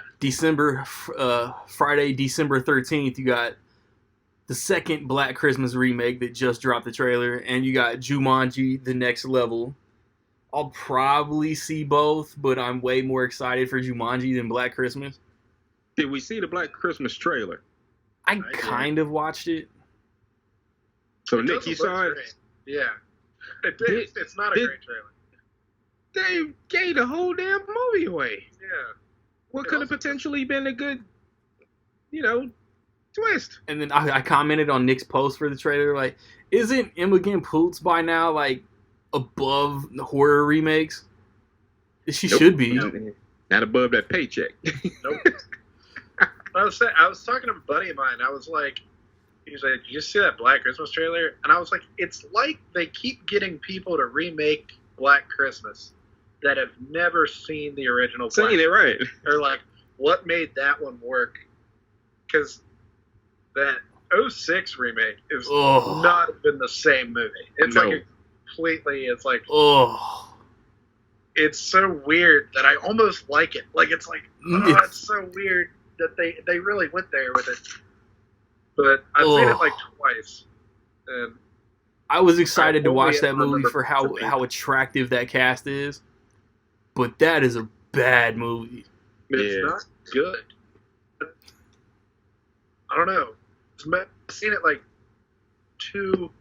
at least two times, and it's like both times I don't remember like hating it. I just remember being like, weird choices, weird movie. So I'll probably rewatch both of those again Oh. and go into the remake. Like, let's see what they did this time. I love the original Black Christmas. Yeah. Great slasher. Even with all of his horrible police work, I love the original. Yeah. Great slasher. Predates Halloween and like predates a lot of slasher movies. Damn it, this a 40-year-old movie, Yeah. probably, and god dog it, okay, we think we have the killer. We'll leave the victim here all here by herself. Mhm. I'm sorry, I just It's scary. Spoiler. right. Can't just take them in and there'd be no movie. Yeah, no, it's a great. Like this one's like the poster. Did you see that poster? I didn't think that was a real poster. But new one. Oh the yeah. Girl standing there. The bloody candy cane poster is way better. I was like, what? Yeah, like the 06. I like the 06 poster with like the head wrapped up. Yeah. It's cute. It's like, oh, they killed him. And like this is just like girls standing there with like guns and like shovels and shit. It's like, what are you doing? How is this Black Christmas? It looks more like Sorority Row, but like Christmas. I mean, we know Jumanji's gonna be fun. Yeah, Jumanji. Get better, Kevin Hart. I guess. See, man, if the movie title isn't in bold, I'm not looking at it. It looks like Uncut Gems comes out limited that weekend. Probably. It'll probably be A24, so all the film geeks on social media will go bananas. I'm hearing a lot about Adam Sandler gunning for an Oscar for Uncut Gems. I hope so. Yeah. There's not been a trailer or anything for it, but it was in the same festival with Joker, and apparently that was like the talk for those two performances. Sandler's going to lose out to Joaquin. Let me see. The weekend of the 20th, we got Bombshell. What news channel is it? The Fox News, like sexual harassment movie. Yeah. Charlize Theron, Margot Robbie, Nicole Kidman. That's a good teaser. Yeah, I like the trailer. Yeah. Nick's most anticipated movie this weekend, Cats. Dude, Taylor Swift is in Cats. Tay-Tay. I'm there for Cats. Because I told dude on Facebook I would shout him out. So where's that? Oh man, I left the Facebook page, man. Dude on Facebook will be his name. He knows who I'm talking about. He was hyped. He was excited for Cats. A little indie movie called Star Wars: The Rise of Skywalker comes out that weekend. I don't know if you guys have heard of it. And then Super Intelligence is still scheduled for this weekend, but I feel like it's gonna get pushed back. Yeah, with all of these. Yeah, Melissa McCarthy and her husband Ben Falcone is directing it. Oh yeah. And then Star Wars is gonna demolish these other movies. We know this. I could kind of see why people would want to release their movies against a Star Wars movie, because I guess contrast, give people a choice. But then again, why the hell would you want to release your movie against? I remember Sisters came out the same day as The Force Awakens. Sisters with Tina Fey and Amy Poehler. Which and was funny. It did pretty well. Like, it did fine. You know what else came out that day that did horribly? No.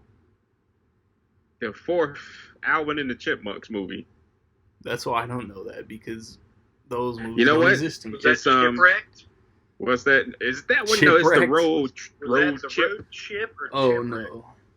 Come on. Hey, but Jumanji in like its second weekend did pretty respectable bank against The Last Jedi. I think Jumanji just did better than anyone thought it was going to do. Like, the word of mouth on Jumanji was just better than The Last Jedi. It's just a fact. Yeah. Inexplicably, The Last Jedi was awesome, but Star Wars fans, man, it's like the worst fan base. And I'm like part of it, but it's the worst. I hate it. It's everyone that said that they're gonna not go see Star Wars movies doesn't go see The Rise of Skywalker. Yeah, that's BS. They'll go see it. It's not gonna take a lot of money. If that last trailer didn't get everybody's curiosity, I'm going. That's all I care about. I'll be there. I'm gonna go see it at least 3 times, just by default. Like, it's like I know I'm gonna see it with different groups of people. Like, I'll shoot for twice. Yeah, but I don't know, man. Cats. Y'all seen that trailer for Cats? Oh yeah, yeah, I've seen it. No. What the hell? Like, I don't know. What the they hell? just made them look like cats. That's the best. Like, I don't understand why they wouldn't have just made them cats. They made them these weird human hybrid. Yeah. Or just make people like the stage show where they just wore cat costumes. That would have been less weird than what they did. Yeah. It's a lot of questions. An abomination. Oh, that's great. And you know what's funny? The CG, your eye tells you that something looks off. It doesn't. Well, the short version of the story, yeah. The CG isn't bad per se. It's just weird looking. Yeah. Because what they're going for is actually looks good, but everything together just looks weird. I don't know what I was expecting. Because I mean, even But it without the wasn't CG, the scale looks weird. The scale Because they're between supposed to be the size of cats. yeah, but then certain things the scale Running doesn't around match. with feet. Yeah. Yeah, it doesn't. I don't- It's I'm gonna go see it. yeah, It's yeah. got the- Idris It's like Elba. a big event movie for December. Like I like the director. Taylor Swift's in it, so I'm gonna go. I'll check it out. It It's looks gonna weird. be Like yeah. Weird is definitely it looks like nightmare fuel. Like it's really like it's like Perfect, Rebel yeah. Wilson and James Corden, and they all it's like one after another. It's like and then people are hanging on that thumbnail of what's her name, the singer. Taylor Swift. No, not Taylor Swift. The other one, the Academy Award winning one. Jennifer Hudson. Jennifer Hudson. Adele It's a Dazeem. thumbnail. It's a thumbnail of her, and it looks like you said, the thing of nightmares. You go on like- YouTube and then just type Cat's trailer. You'll see the thumbnail I'm talking about. They're like Jason Derulo, and it's like it's just like one after another. It's like, oh god, no. Do I No. think Uh, whether or not Super Intelligence comes out, I think Cats will be the only movie I don't see that weekend. Shame on you. I'll I was take wondering that coal why in they my didn't make stocking. a Cats movie. Like Cats was huge. Like when it was on Broadway, it was like a phenomenon. Yeah. Like I always wondered why they never tried to make a movie, and now I'm like, I get it. I get why they never tried. Yeah. Supposedly the thing was that although it was huge and successful in a phenomenon, is that it was horrible.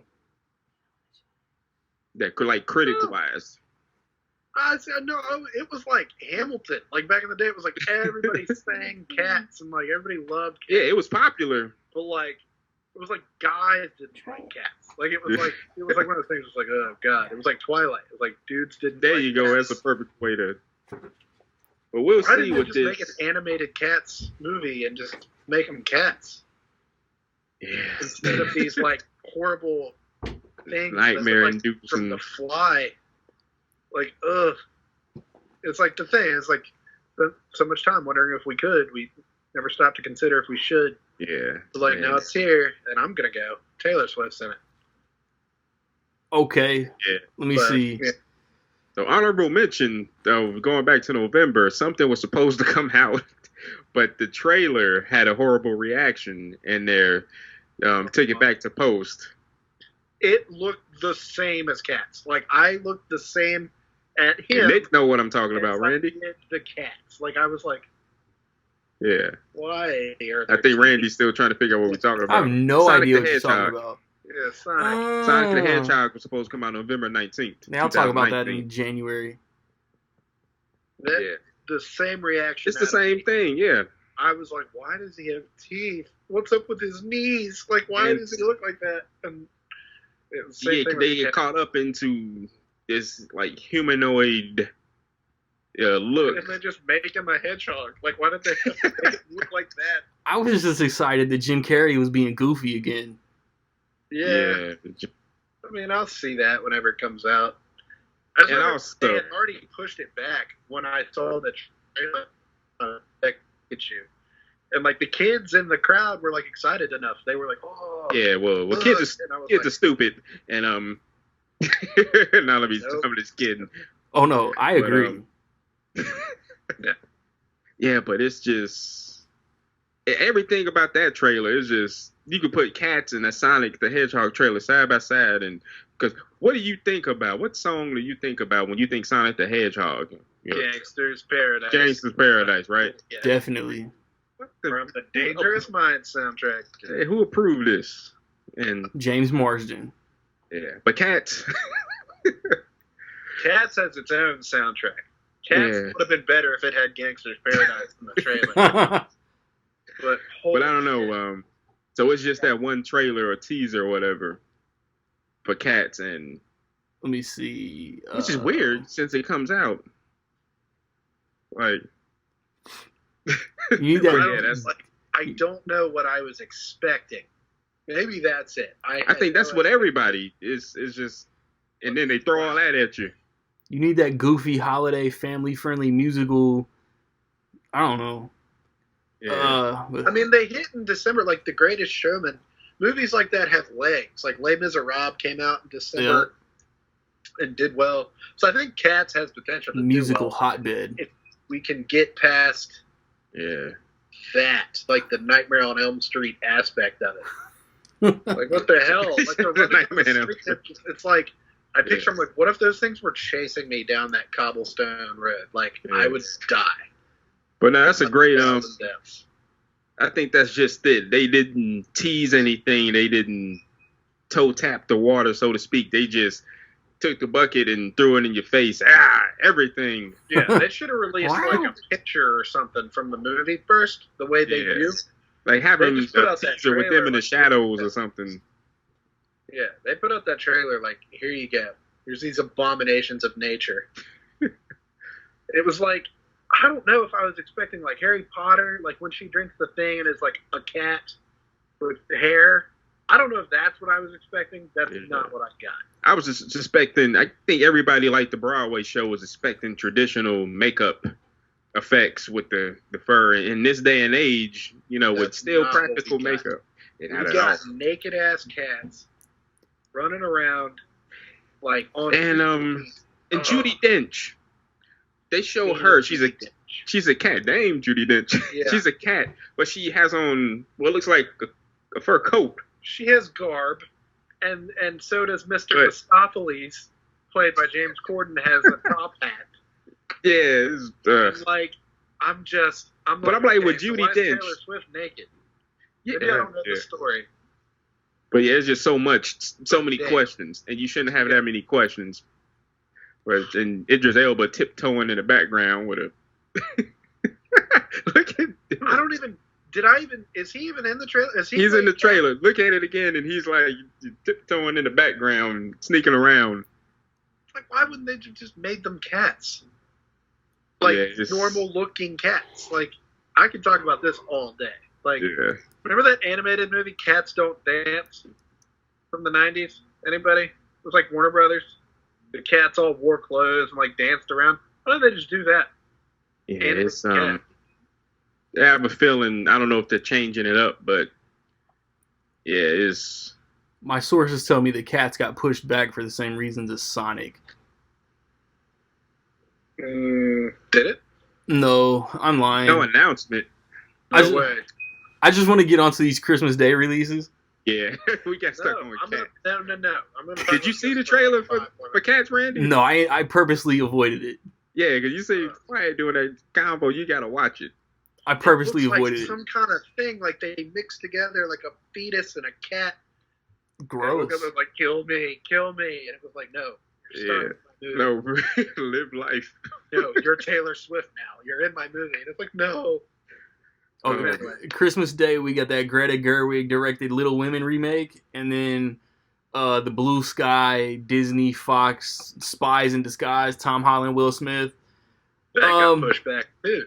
Yeah, that got pushed back from September. I saw that in front of Wreck-It Ralph like in November last year. Yeah. It's still in now. I'll see it. I mean, it looks fun enough. Yeah, I'll see it. Out of like obligation. Yeah. And then so I probably won't see Little Women. I'm just not the target audience.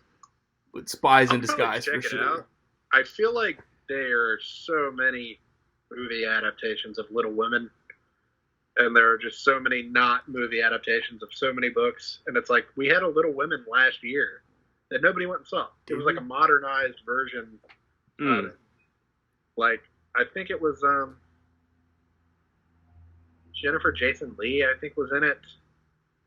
And it was mostly, like, unknowns. Like, I didn't really recognize any of the actresses. But, like, I saw the trailer, like, 2 or 3 times at the theater, and it kind of came and went. Nobody saw it. So I was like, that was last year. But Greta Gerwig has my attention a little more. Yeah, after Lady Bird. I like the cast.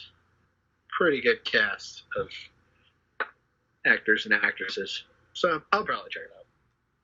Eric? Get the Did you mention 1917? No, because that's going to come to my theater in January. So I'll talk about that and Just Mercy in January. There we go. But, oh, man. So what was it? Spies. Yeah, none of these. Will Smith as a bird. Yeah, that's just. Nah, I think Christmas, I'll be staying at home. Christmas Day, I think shit, but like the day after, maybe. Yeah. If I have time, I might go see. Yeah, with these releases, I'll probably be going to see Star Wars or. Cats. Tanya, did we talk about Cats? Let's talk about Cats. Is anybody's most anticipated movie not Star Wars? Yeah, just out of sheer curiosity, it's Star Wars, and yeah. I'm so excited for this Star Wars that I could like scream. I don't want to like geek out too hard. Yeah. It has to be good. Like there's so much pressure on it to be the last movie in the Star Wars story, in the Skywalker story, man. Like it has to. There's so much pressure. Not even just to like tie up the story, which to me that's all they need to do. I'm like, just tie it up in a satisfying way, just do it. But there's so much pressure now on it as a follow up to The Last Jedi. Like, right. You know, you have to fix those mistakes and do all this, and in JJ we trust and all that crap. And it's like there's so much pressure on it to live up to this weird hype. Yeah, I think it will. I mean, good lord. So man, red lightsaber. Not to put a rush on the wrap of this, but I'm getting that hourly notification over on Anchor. When I get back, we're gonna talk about some college football. We're gonna talk about Antonio Brown being a clown, and look out for the Eric the Sigma Cinema podcast. He just dropped a new episode, and look at this dude on Instagram. I'm tired of his movie trivia always thumping me, man. But it is Rec League Podcast, and I will be back.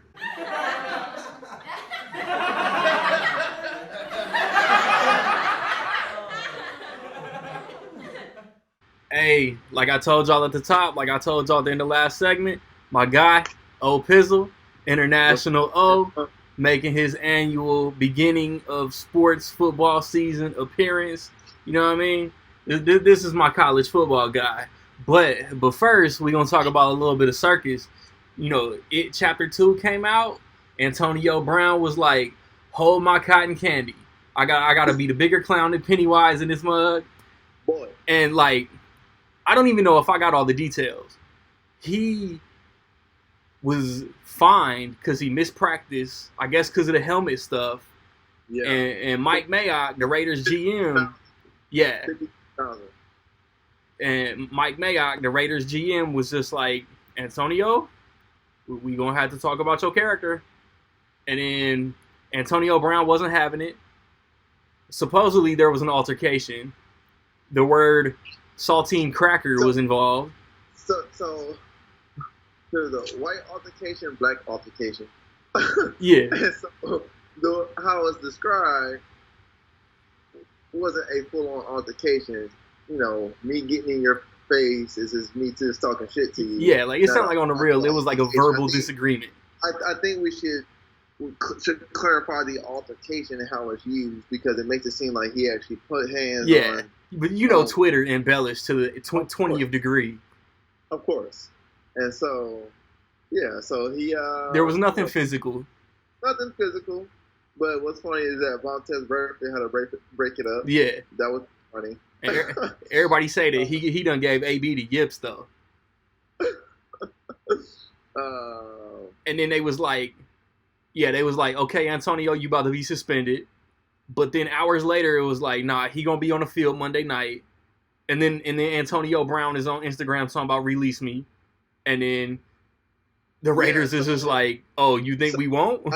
So I woke up Saturday morning pretty early. He hadn't been released yet, but he said because they're going to fine him $200,000 now, and they trying to take his guarantees. They voided the guarantees. right? And so he released an Instagram post and was like, "I'm not playing. Release me." 4 hours later, Raiders had them scissors out. Done. And then We'll be after sad. that, We don't need you. We'll be sad. okay. 3 hours later, who picks him up? But then Schefter came out and was like, New England tried to trade for Antonio Brown back in the spring, and the Steelers wasn't trying to trade him to a rival.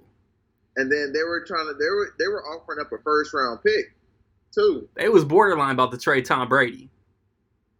Dog. So it's not out of the realm of possibility that Antonio Brown fleeced the whole league, signed with a trash team, staged all of this just to get cut to go get a ring. I'm not even mad at him.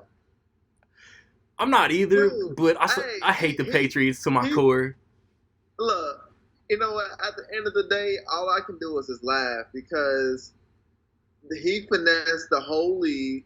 He finessed, dude. He was like, all right, well, I'm not going to get my full 30 guarantee, right? But his contract is 15. And then he going to re-sign with the Pats next year for the truck. Don't go get your bag, Antonio. Go get the dump truck backed into your driveway. Bro, and so... he might be out here playing chess. Bro, he's out here playing chess. Gruden Mayock was out here playing checkers. The Raiders been playing checkers since the Tuck rule. Dude. And the Patriots, Randy Moss too. The Patriots been fucking the Raiders up for 20 years. I'm just like, wow. You know, but that's what the Patriots do. That's why they're great. And the Patriot way, cheat by any means necessary. Oh, and like I said, with Tyreek Hill being out, injured his clavicle, and Nick Foles too. I mean, Foles too, and yeah, I see the Patriots, man. I don't see why they don't win the Super Bowl again. Yeah, like me and my guy Legacy. He's in a couple of the leagues. He's in my league and he's in the other league that we in. We did the NFL predictions the last episode 2 weeks ago. Yeah, that's all trash now. Oh yeah, I wish Hard Knocks was still going on. I'm like, we need to get them the director's cut episodes, bruh. HBO Uncensored. This was crazy. But yeah, I don't see how anyone beats New England this year. And I think the rest of the season, the only Antonio Brown news the rest of the season is, he just went for 150 and 2 touchdowns. NBC Player of the Week. He's not saying nothing the rest of the season. And like that's what we were saying in the Messenger. They already got Josh Gordon. They already got Edelman. Everybody in the media is sleeping on they got Demaryius Thomas. If Antonio Brown come back and he's Antonio Brown, they can go 4 wide. They got the best group of receivers in the league. You double teaming. Yeah. And then I don't even know who's at tight end replacing Gronk. Yeah, they probably won't even use a tight end. They don't need to. But Brady is gonna make that dude a name though. I'm like, and then you got James White, Sonny Michel, Rex Burkhead if you need them. Yeah. If you need them. And so the only way the Patriots don't win the Super Bowl is if Brady gets hurt. Yeah. But even still, then, like, I still think their backup can get the job done. But yeah, I hate to say it, man, but yeah, it's the Patriots Super Bowl to lose. It's too easy. The Rams don't look as good as I thought. All Josh Gordon do is got to stay off of that shit. Who else? The Chiefs, but we'll see. It's still early, but I do like the Cowboys, though. I will say the Cowboys. They was eating today. The Cowboys look good. I don't know. They just have that feeling like I could see them actually winning a championship this year, man. It's the way like their whole overall presence looks. They pretty much paid everybody except Dak, and Dak came out today like he coming for that bag too. Oh, he had a perfect QBR, and this was the second time in Cowboys history that's happened. Yeah. So, it's gonna be an interesting year, but I think it's gonna be like go to state, and I'm gonna go ahead and say Dallas and New England is in the Super Bowl. Oof. That'd be a fun game, honestly. That will be a wild game. Better than last year. I hope so. I hope so, because that was overall. I don't even think I watched the Super Bowl last year. You ain't missed nothing. I'm not 13-10? No. Something like that. I think it was 19-7. Dude, like I said, I don't even know the score. I think I went to HEB. Because you know it's going to be empty. But, man. You want to hit this college right quick, man? I know we 2 weeks in, but what teams you like so far? What players you think about to break out? Who you think about to make the playoffs? Man, it's show block. Man, so college, well, we already have 2 out of the 4, right? I can't even say some wild crazy teams like NFL. You just never know. But college. Clemson, Alabama. Let's just go ahead and nip that in the bud right there. The other 2 teams that I'm curious about is LSU. They just beat Texas. The only reason LSU hasn't won a national championship since 2007 is because they haven't had a quarterback. They had all this talent in skill positions. On defense, Honey Badger, Odell, that 2012 team should have won a championship, but they started Jordan Jefferson. But if you don't remember that, but go back and look, they haven't had a quarterback, and he was terrible. And so they actually have a guy who can spread the ball around. And oh wait, how do you beat Nick Saban? You spread the ball around, i.e. Trevor Lawrence, i.e. Deshaun Watson, i.e. Johnny Manziel. They all can sling it, right? Even Bo Wallace against Ole Miss, when they play Ole Miss, Bo Wallace was a gunslinger. He can throw the ball. I think even Chad Kelly, he's also a gunslinger. So that's how you beat Alabama. Their strength is in the front 7. Don't try to keep it a field position game. That's not going to happen. But like I said, the only way you're going to beat Alabama is if you can stretch the football downfield. So the SEC West is going to be ridiculous because you still have A&M there. They're like the 3rd tier. So LSU could lose to Alabama and still get in. I think they're that good, especially with beating Texas. Texas is no fluke either. I mean, they have an L, but all they have to do is just beat Oklahoma and run the table, and they're right back in it. Because if you lose to a one-loss SEC team in LSU, you're just as good as any other team. And so you only lost by 7 points or 6 points or something like that. So don't count Texas out. Jalen Hurts is balling for Oklahoma as of right now. But we'll see once they start playing actual competition.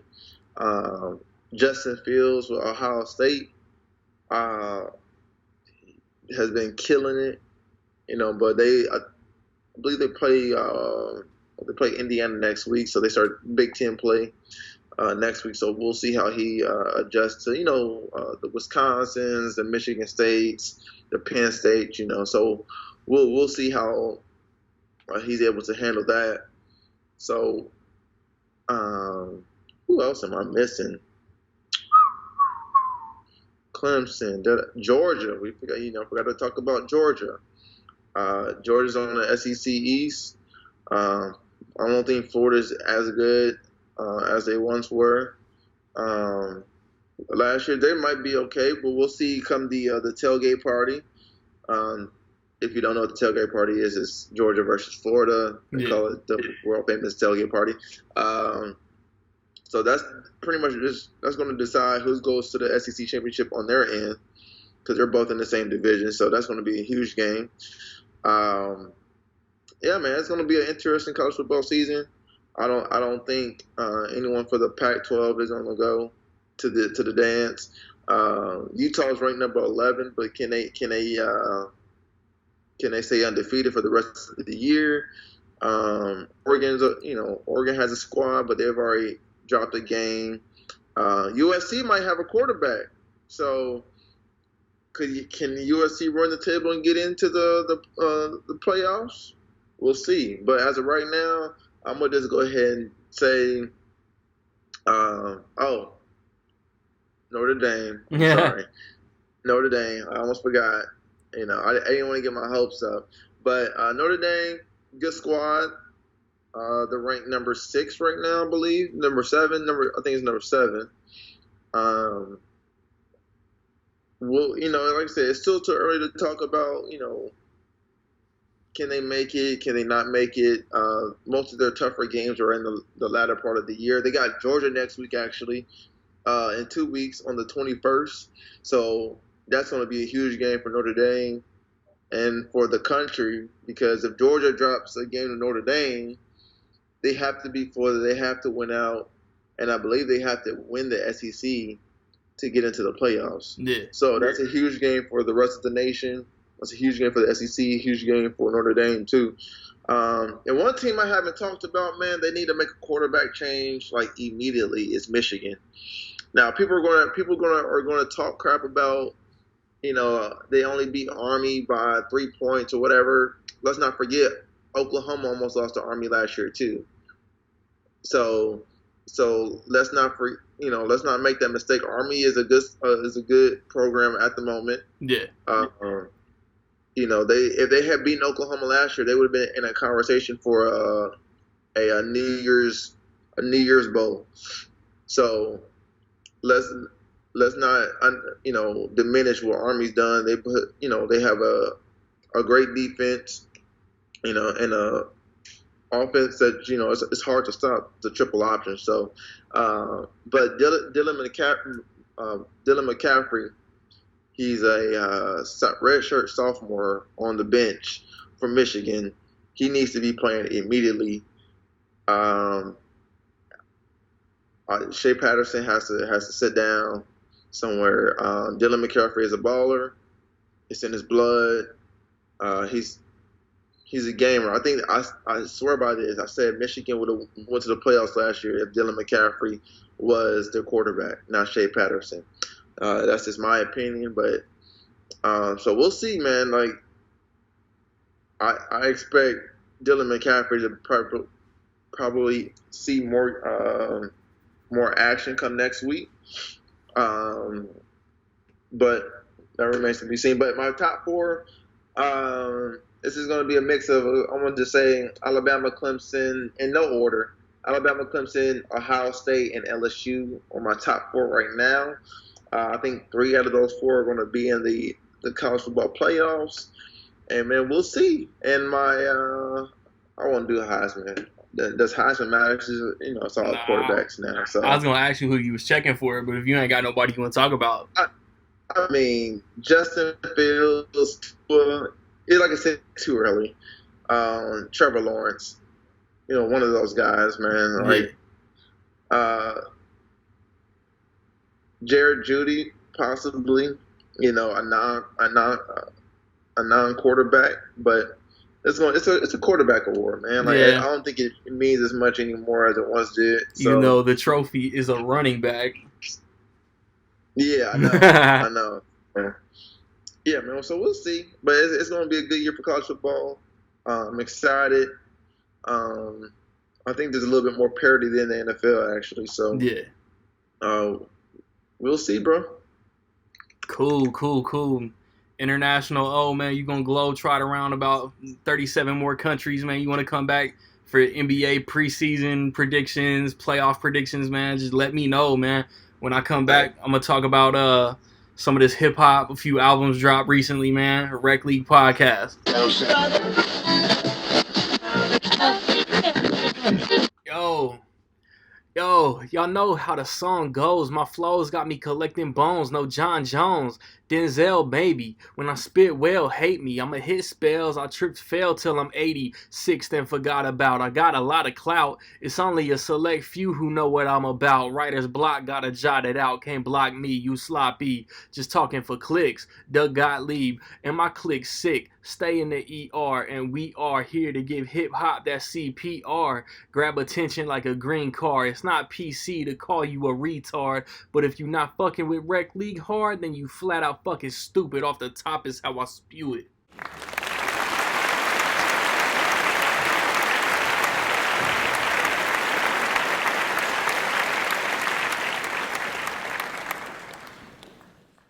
Alright, man, last segment to wrap up this episode, man. 25 episodes in. I hope y'all have dug this entire episode. I hope y'all rolled with us this entire episode, man. Special appearance by my cat down in the corner. This Little Brother album come out of nowhere a couple Tuesdays back. May the Lord watch. And then you had Rhapsody. You had Jeezy, you had Missy Elliott, and I think Obi Trice, like all dropped like that Friday. I spun all of those a little. Like that Missy's 5 tracks, so I spun it on a drive like 3 times.